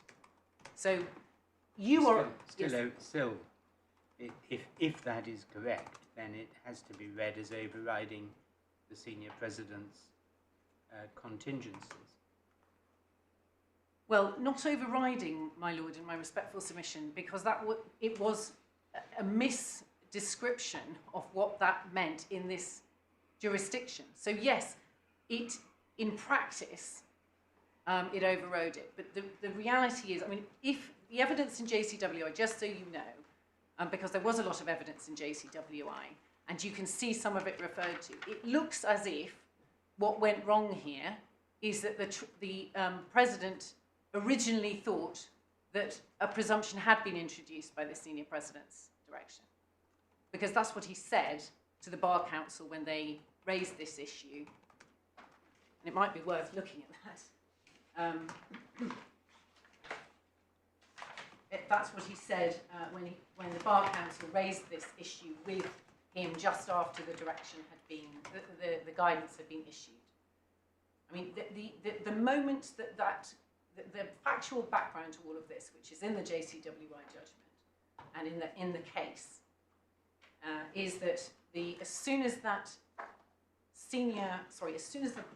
president's guidance was published, the Bar Council and ILPA wrote immediately to the president and questioned the presumption and said it was unlawful and should be withdrawn. It seemed to create a presumption, a strong presumption, and it was unlawful and should be withdrawn. The president did not withdraw the guidance, obviously, and that is why the matter is continued, and the claim had to be brought. And if you look at 4.15, this is at 273. I just want to explain the history of this. 4.15 to 4.16. The judge explains that he didn't rely on external aids to construction. He just interpreted it objectively, and the test that he applied is at 4.2. But he refers to my submission that there were materials before the court which could assist in the interpretation. And a letter that was addressed to him, to the president rather, by the chair of the Bar Council. She was passing on a concern expressed by a barrister about the guidance issued yesterday, which indicates a presumption that appeals from the FTT will be considered on the papers to decide whether the FTT made an error of law. And then the response was, you refer to the private practice direction. As you will see, paragraph 4 provides that decision should be taken without a hearing where the relevant rules permit and where this is in accordance with the overriding objective. This is accordingly the default position during the current emergency. The guidance note issued on 23rd of March is in complete accord with the practice direction. And he then accepts that this is a description of the PBD4 as communicating a default position in favour of a paper determination with which the PGN was in complete accord. And he refers to another use of the word default position in a later bit of the guidance, where the where the President says that where there are going to be hearings, the default position is I don't issued. understand Yes. that. I mean, the letter, insofar as that could possibly be admissible to construe something objectively Yes. that had already happened, when you're considering how that would be received by judges, says where the relevant rules permit and where there is in accordance with the overriding objective, etc. Where it's in accordance with the overriding objective, etc. Obviously referring back to the caveats in the senior president's guidance. Yes, but it's the use of the word the default position. Mm. So the default position is a Well, a paper hearing. shorthand, it's like another one of these incredibly unhelpful shorthands that people love to use. Well, my lord, the problem is later on in the guidance, and we can go and have a look at it, but you know, this is the issue that was front and centre in JCWI, the interpretation issue, and it wasn't appealed. I mean, that's why I have But raised. it's not, the I mean, whether it's not appealed or not, it's not to be treated as a tablet of law. Well, it's It's a decision. Well, And the reasons for it are what they are. But anyway, there we are. I mean, it just seemed. I'm just making the point, Miss Kilroy, that this reasoning seems strange to me. Well, that is not the reasoning he relied on, because he relied on the objective interpretation of the practice of the President's guidance, and that is, he explains what he did at paragraph 4.2. He also said, I don't accept that the letter was a legitimate aid to interpretation. Yes, so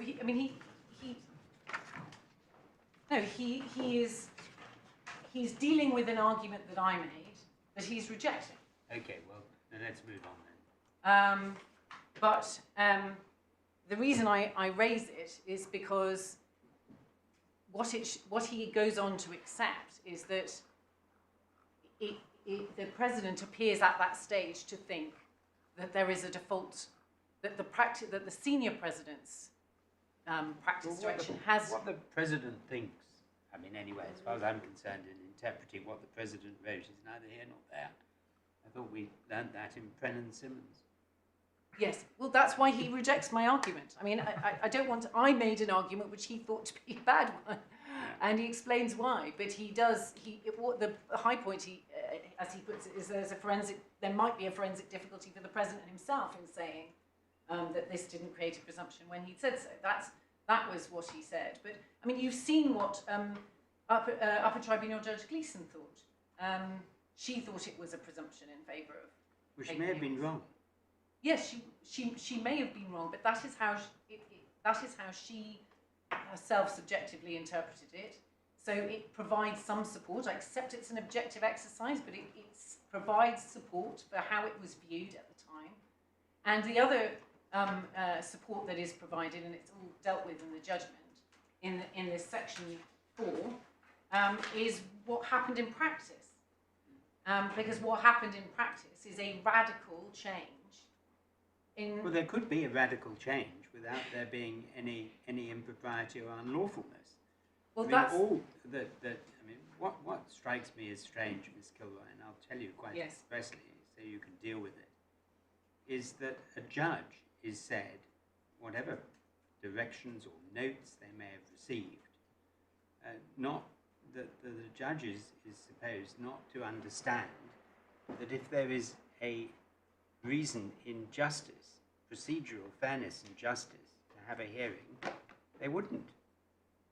I mean, no, that's not. Of course, that's axiomatic for a judge. I would have thought. I understand your submissions about what happened here, but I'm talking in more general terms.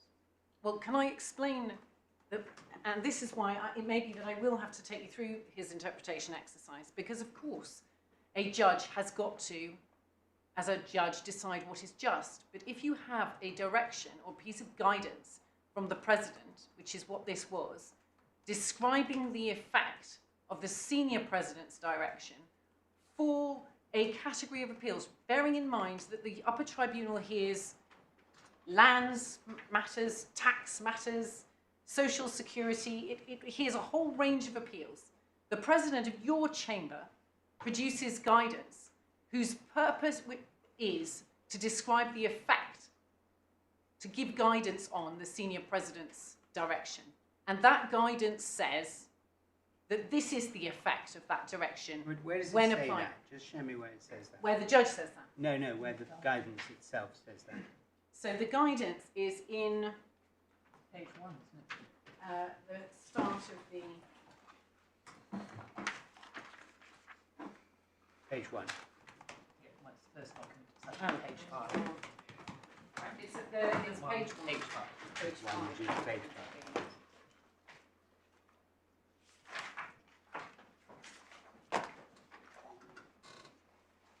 So you have the introduction. It's all about the structure of it. He doesn't say what I've just said in terms, but I'm going to show. Well, he says the reverse. Well, he does sort of. He say says it in he terms. says absolutely the reverse, doesn't he? I mean, he doesn't do anything to try to override or retract or Well, change. he gives an introduction Mhm. at page 5 about explaining the background to it. This guidance is issued pursuant to the practice direction. And then at paragraph 4, he refers to the practice direction and this guidance intended to enable the UT Act to give effect to the overriding objective. So both of them. And he then refers to rule 2.2. I mean, just that sentence in itself is symptomatic, isn't it? Which The whole says- thing is intended to give effect to the overriding objective. So you don't disregard the overriding objective. No, you don't. Sorry, I missed the section that in paragraph 3, as to explaining what this guidance does. This guidance explains what will happen with regard to those cases and to the other cases which are before the UT Act or which may come before it during the pandemic. So in other words, it is explaining what will happen to cases which have been postponed. Well, that's neutral on the point, isn't it? Well, I mean, that's not yes, saying so what then the he then guidance sets is. out the overriding objective. Then he explains, so that's the background, Mhm. sets out the background and the overriding objective. He then says decisions without a hearing, and he gives the, sets out the practice, the paragraph 4 of the practice Well, he section. set out Rule 2.2, which is important, isn't it? He set Because out it Rule 2.2, explains which what is is important. dealing with the case fairly and justly. And then he also sets out Rule 34. Yeah. But he then, at paragraph, at D, everyone accepted that section D of this guidance was the operative section of the guidance. In other words, it explained what that background meant in this context, making certain appeals decisions without a hearing. Rule 34 gives UTAC power to make decisions in appeals without a hearing, provided it has regard to any view of a party or parties.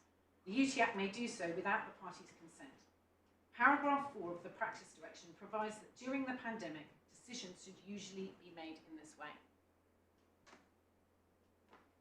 And and he then goes on. Can we just have paragraph 4 of the guidance? Where is Well, paragraph 4 is a set out above. set out here? Usually, so he skips the proviso, takes it out.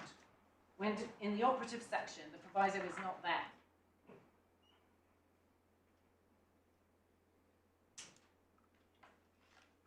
Well, sorry, it is in. It's quoted. It's quoted, but he is then in This is in this accordance is with the overriding objective, the parties' ECHR rights and the Chamber's procedure rules about notice and consent. yes. And then he said should usually be made in this way, but doesn't repeat it. No, he doesn't repeat it, and this is the operative section. And Well, that this is, I mean, this is section D. I mean, it's whether it's operative or not is a contentious way of expressing it. It's part of the document. well, But my I mean, lord, what Mr. Justice Fordham thinks in that decision is that this is it, and in some way it overrides what's been said by the senior president. well, it doesn't, he doesn't say it overrides, he says that it communicates an application. Someone has got to, in every decision that they make, let's imagine that this had not been issued and that you just had paragraph 4 of the practice direction. It would still be necessary in every case, or it would be necessary in every case, for a judge to make a decision about what the overriding objective required and whether it required an oral hearing in this case. Yeah, I mean, Yes. it's not that massively complicated. We do it every day Well, in cases to I'm going to decide come how to the they law- should be dealt with. but we don't every day decide when oral hearings are required as a matter of law. That is not usual in this jurisdiction anywhere, because we have an oral adversarial tradition. And the reality is, as the case law shows, that when those decisions have had to be made in Osborne and West, courts have not just decision makers, but courts have got it wrong on the law on oral We hearings. also had a terrible pandemic and the need to Yes. make sure that we could continue to dispense justice in times of terrible national difficulty. That's right, my lord. But these are cases which require the highest standards of fairness. Yeah, all cases require the highest standards of fairness, Ms. Kilroy. All cases, in any jurisdiction. This is not a special jurisdiction that your submissions seem to assume. I mean, fairness is fairness throughout these courts and tribunals. Well, my lord, I'm only quoting what the courts have repeatedly said about asylum cases. Yes. In the Court of Appeal, on numerous occasions, has reiterated that the highest standards of fairness are required in asylum cases, and that particular care is required. I'm just querying, and I'm afraid I'm not going to be dissuaded from it, Ms. Kilroy. Yes. The implication that there should be higher standards of fairness in one tribunal or court in this country from another. Yes. Well, There are my very lord, high standards of fairness throughout these courts and tribunals, I'm pleased to say. Well, I absolutely accept that. And the reality is that there are no other instances that I am aware of where substantive hearings of arguable cases relating to issues as grave as this were being determined on the papers pursuant to directions like the ones that I've seen, that I've just shown you. Well, I mean, these are questions of law Yes. that are being determined on the papers. I mean, you've made your submission, which, if I may say so, you've made very clearly that this was not simply a decision of error of law.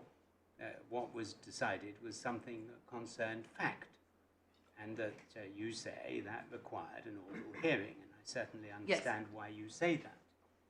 But I'm not altogether convinced that if it were an error of law hearing, that it is automatically unjust to have an error of law hearing in a most dreadful pandemic ever to have hit this country, decided on the papers, particularly if the parties didn't put in very coherent submissions as to why that was unjust.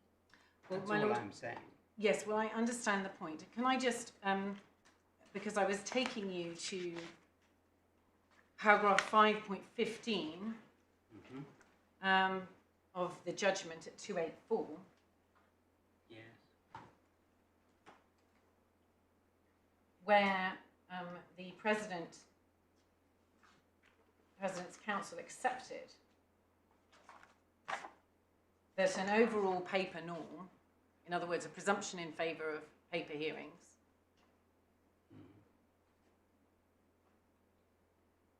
would be inconsistent, both as a matter of practice and as a matter of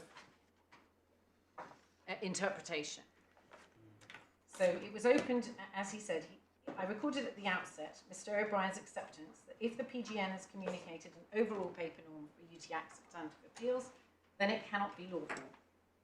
It was open to Mr. O'Brien to submit that if the PGN did communicate an overall paper norm for substantive appeals, that was nevertheless lawful and consistent with the practice direction as applied to those appeals. I put to him whether, even as a fallback, if he were wrong about what the practice direction communicated, he advanced this contention. He confirmed that he did not. He did not contend that an overall paper norm for substantive UTAC appeals would be consistent with the contextual application of basic requirements of common law procedural fairness. Had it been consistent with those requirements, the PGN would have been lawful. And he then says he was, in his judgment, the President was right, and he is going to explain why when he addresses the key themes regarding the basic standards of common law procedural fairness, which are applicable in the context of this case. My Lord, what I was going to do is just spend some time looking at what that case law was. But where he does that is at paragraph section 6 of this judgment, key themes from the common law principles. And I rely, I mean, this is in my submission, an accurate, an indisputably accurate summary of the relevant case law.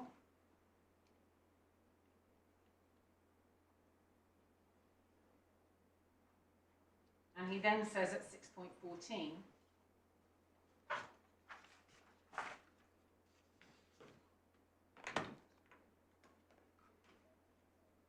there was little, if any, real dispute about the content of the principles in the case law or about their relevance.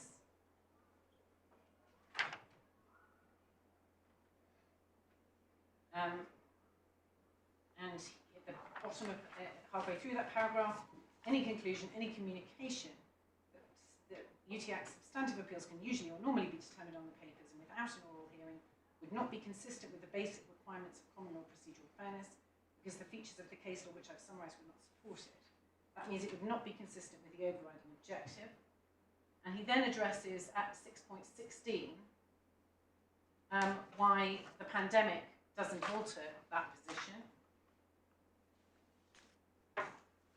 I've explained the basic requirements of common law procedural fairness are contextually applicable.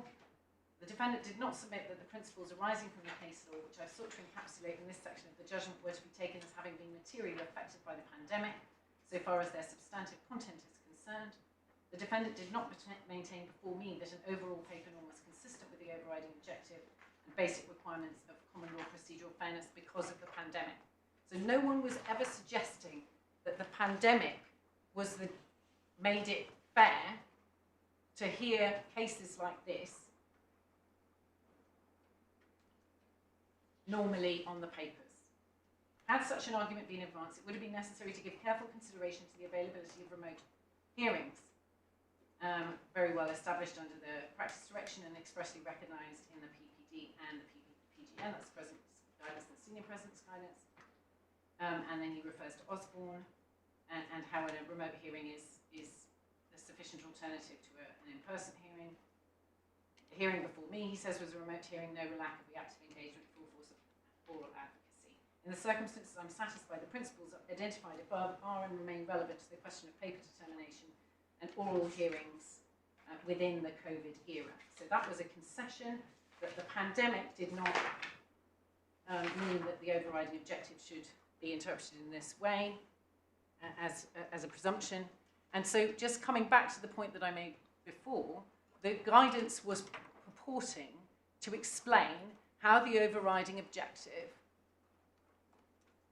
related and was applied to appeals of this type in the pandemic, what approach should be taken. It was providing guidance on that issue, which would have to be considered every time a judge made that decision.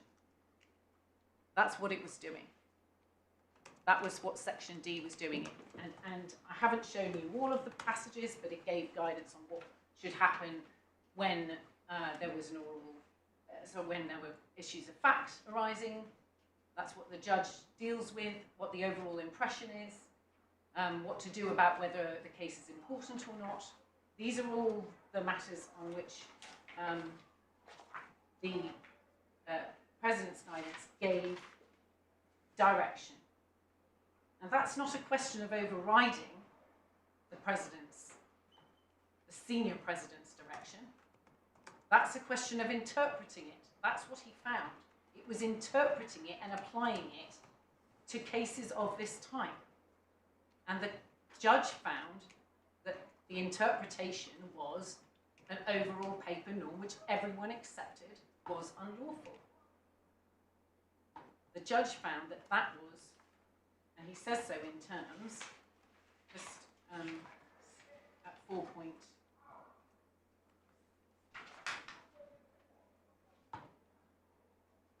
It's at 4.6.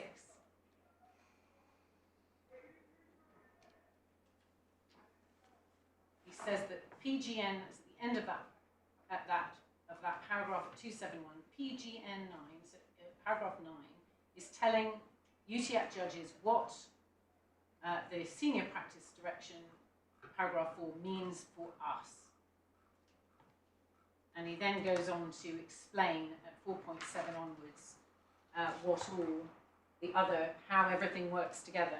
Now, my lord, I hadn't proposed to deal with this issue but if you want me to, I will spend time going through why the whole of the practice direction was interpreted in that way.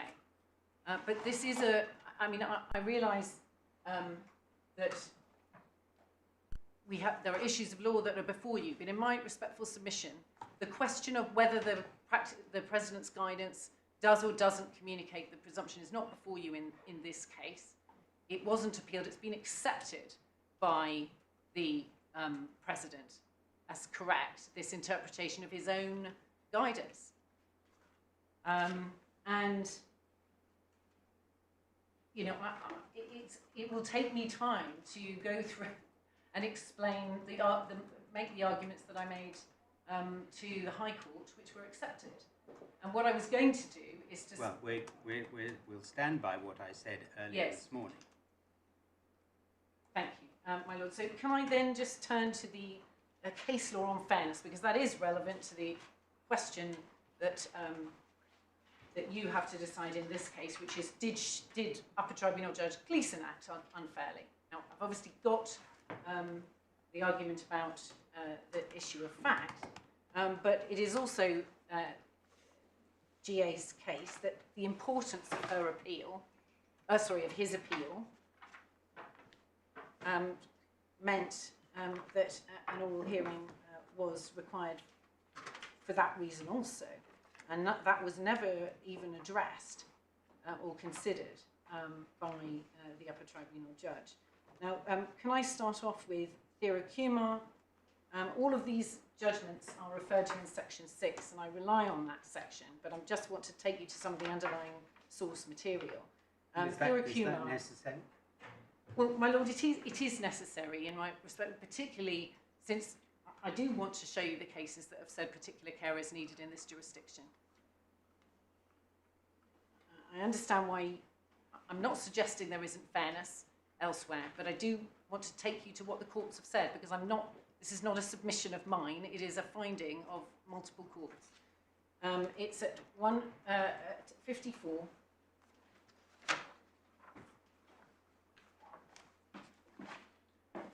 Tab 54, 1423.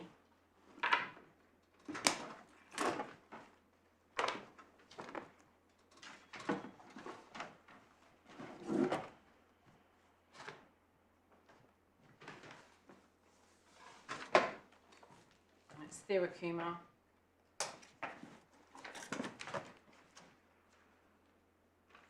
It's at page 1435.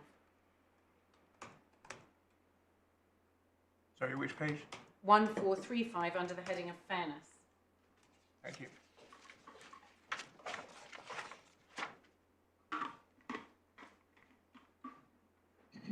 I've not found this. This is in the context of interviews conducted by the Home Office.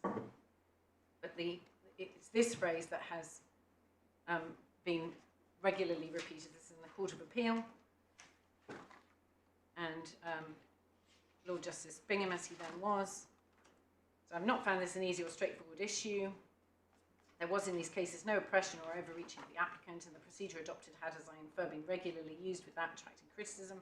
It is, however, plain that asylum decisions are of such moment that only the highest standards of fairness will suffice.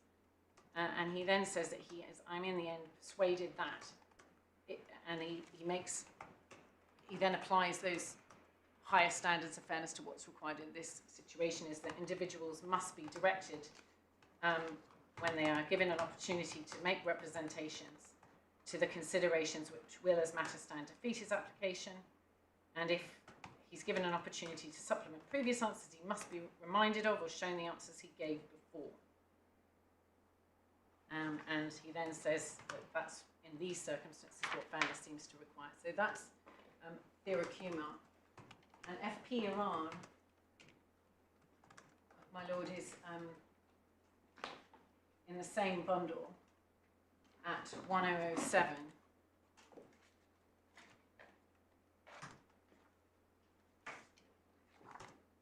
And this is a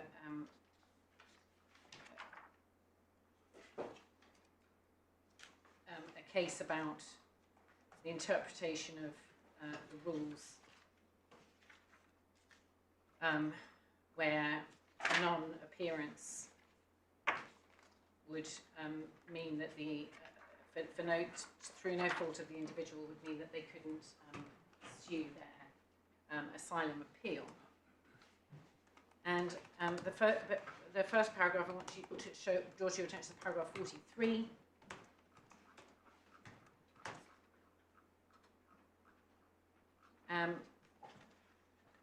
The Lord Justice Sedley draws a distinction with an immigration case of al-Madawi,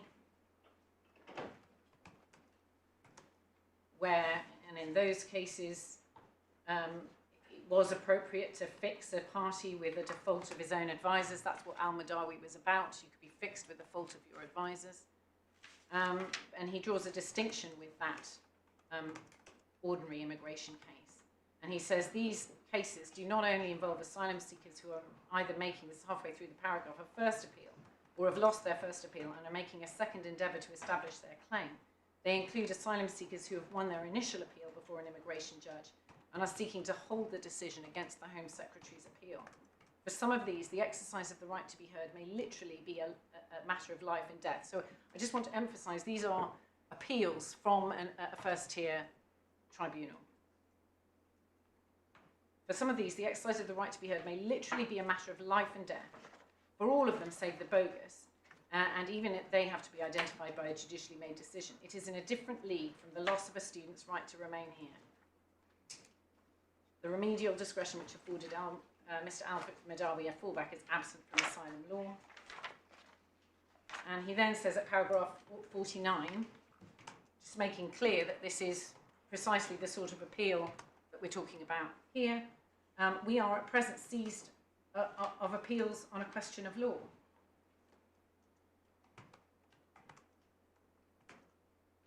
So these are substantive appeals on a question of law. And he emphasises again halfway through that paragraph, they forfeit, this is not being heard at all, they forfeit what our constitutional law, consistently with Article 6, regards as a fundamental right, the right to be heard on an issue of radical importance to the individual, on grounds which are so widely and rigidly prescribed that they shut out parties who've done nothing wrong but whose lives and safety may in consequence be put at risk. So emphasising again, that's on the facts of that case, but emphasising again the consequences and why that is important. That's FP Iran. And then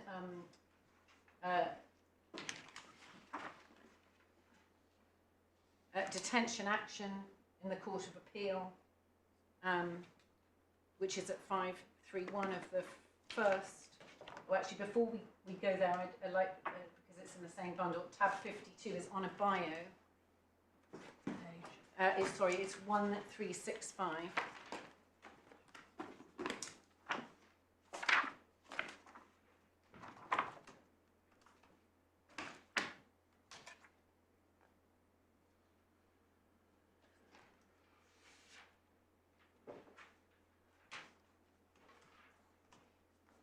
Sorry.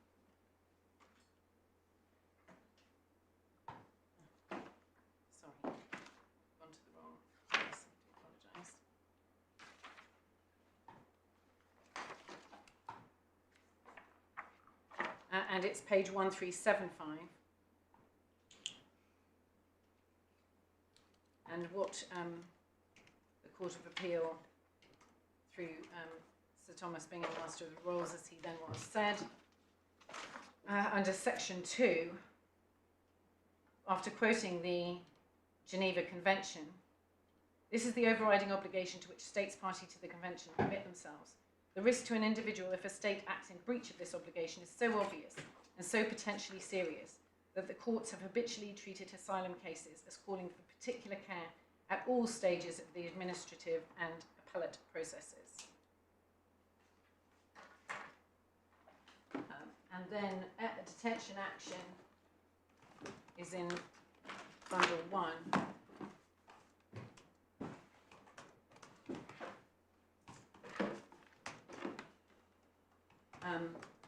At 531.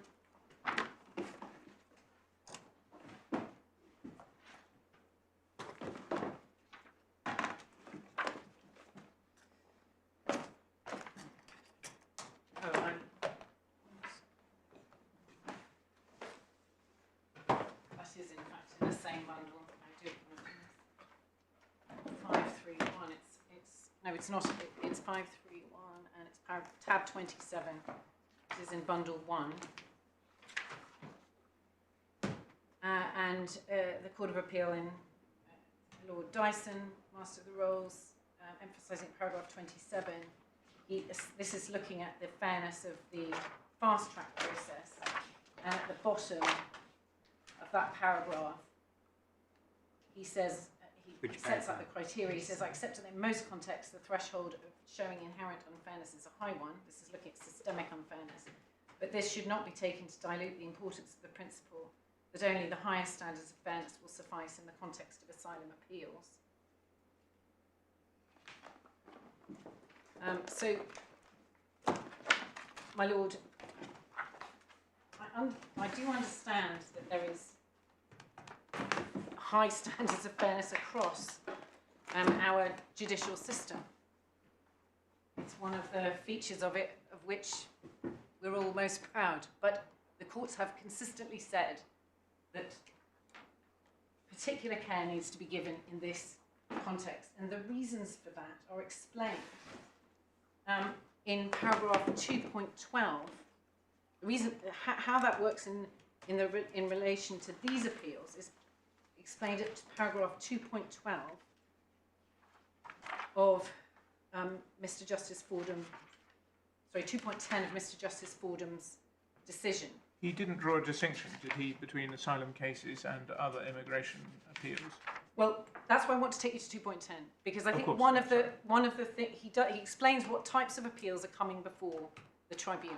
I think one of the things that is perhaps not at the forefront of everybody's minds is that the right of appeal to the upper tribunal has been significantly curtailed since the 2014 Act. And that's what he explains at paragraph 2.10. Sorry, it's at 255 of the bundle. Well, you have to have the human rights or the asylum. It's protection claims or human rights claims. That's it. Now, that is new. There were a wide range of bases and decisions that used to be capable of challenge. But now, the only cases that get to the upper tribunal are either asylum protection cases, so in other words, persecution, Article 3, Article 2, or Article 8 cases involving, usually often splitting families or other serious Article 8 issues. And he explains that at paragraph 2.10, and it's a very important part of his conclusions. The PGN is concerned with UTAC substantive appeals. What that means is as follows, leaving aside what I was told was a small number of historic appeals. UTAC substantive appeals are protection claim appeals, including revocation of protection appeals, human rights appeals, and EA appeals, to which Mr. O'Brien added deprivation of citizenship appeals. So, these are the most serious types of cases. The class of UTAC substantive appeals is predominantly protection claim appeals. So the predominant group of appeals is refugee and humanitarian protection cases and human rights claim appeals. As will be seen in due course, this point is reflected in paragraph 16 of the President's guidance. What he means by that is in the President's guidance, the President says importance without more will not be a reason for an oral hearing, because all cases becoming before the UTAC are important. That's what he says. So in other words, he's discounting something which I'm going to show you is directly contrary to the guidance given on how to approach when oral hearings are required in the case law of the higher courts. And he then says, protection claim, including revocation of protection appeals and human rights appeals, are governed by Section 82, the current provisions of which came into effect in 2014, all of which appeals by definition concern claims for protection or human rights or both. And he then says, UTAC substantive appeals are appeals on any point of law arising out of a decision of the FTT. And 3, UTAC substantive appeals are appeals in which permission to appeal has been given. This means that the hopeless cases are intended to have been filtered out, and only properly arguable appeals on points of law remain. The nature and importance of this cohort of appeals was discussed in the ILPA and TPC case. That is for your note in the bundle at page 483, but I'm not going to take you to it, paragraph 17 to 20. And he then, just to give you a flavour of the sorts of appeals that were being heard on the papers as a result of the presidential guidance notice. At section 5, I realise it's 1 o'clock, and I'll just finish this section. An analysis by the claimant's representatives of data in the witness statement of Joe Tomlinson, based on 305 finalised appeals, put protection appeals, not including revocation of protection appeals, at 50%, and human rights claim appeals at 36%, together making up 86% of the substantive appeals. Nothing provided or submitted to the court suggested this description of proportions was unsound or realistic. And he then concludes, it follows from all of this that the following description is accurate. The substantive appeals to which the guidance note applies are of their nature cases predominantly concerning refugee protection, humanitarian protection, and fundamental human rights protection, and necessarily engaging a point or points of law judicially assessed as properly arguable through the prior grant of permission to appeal. My lord. Should we come back at 2 Yes. o'clock?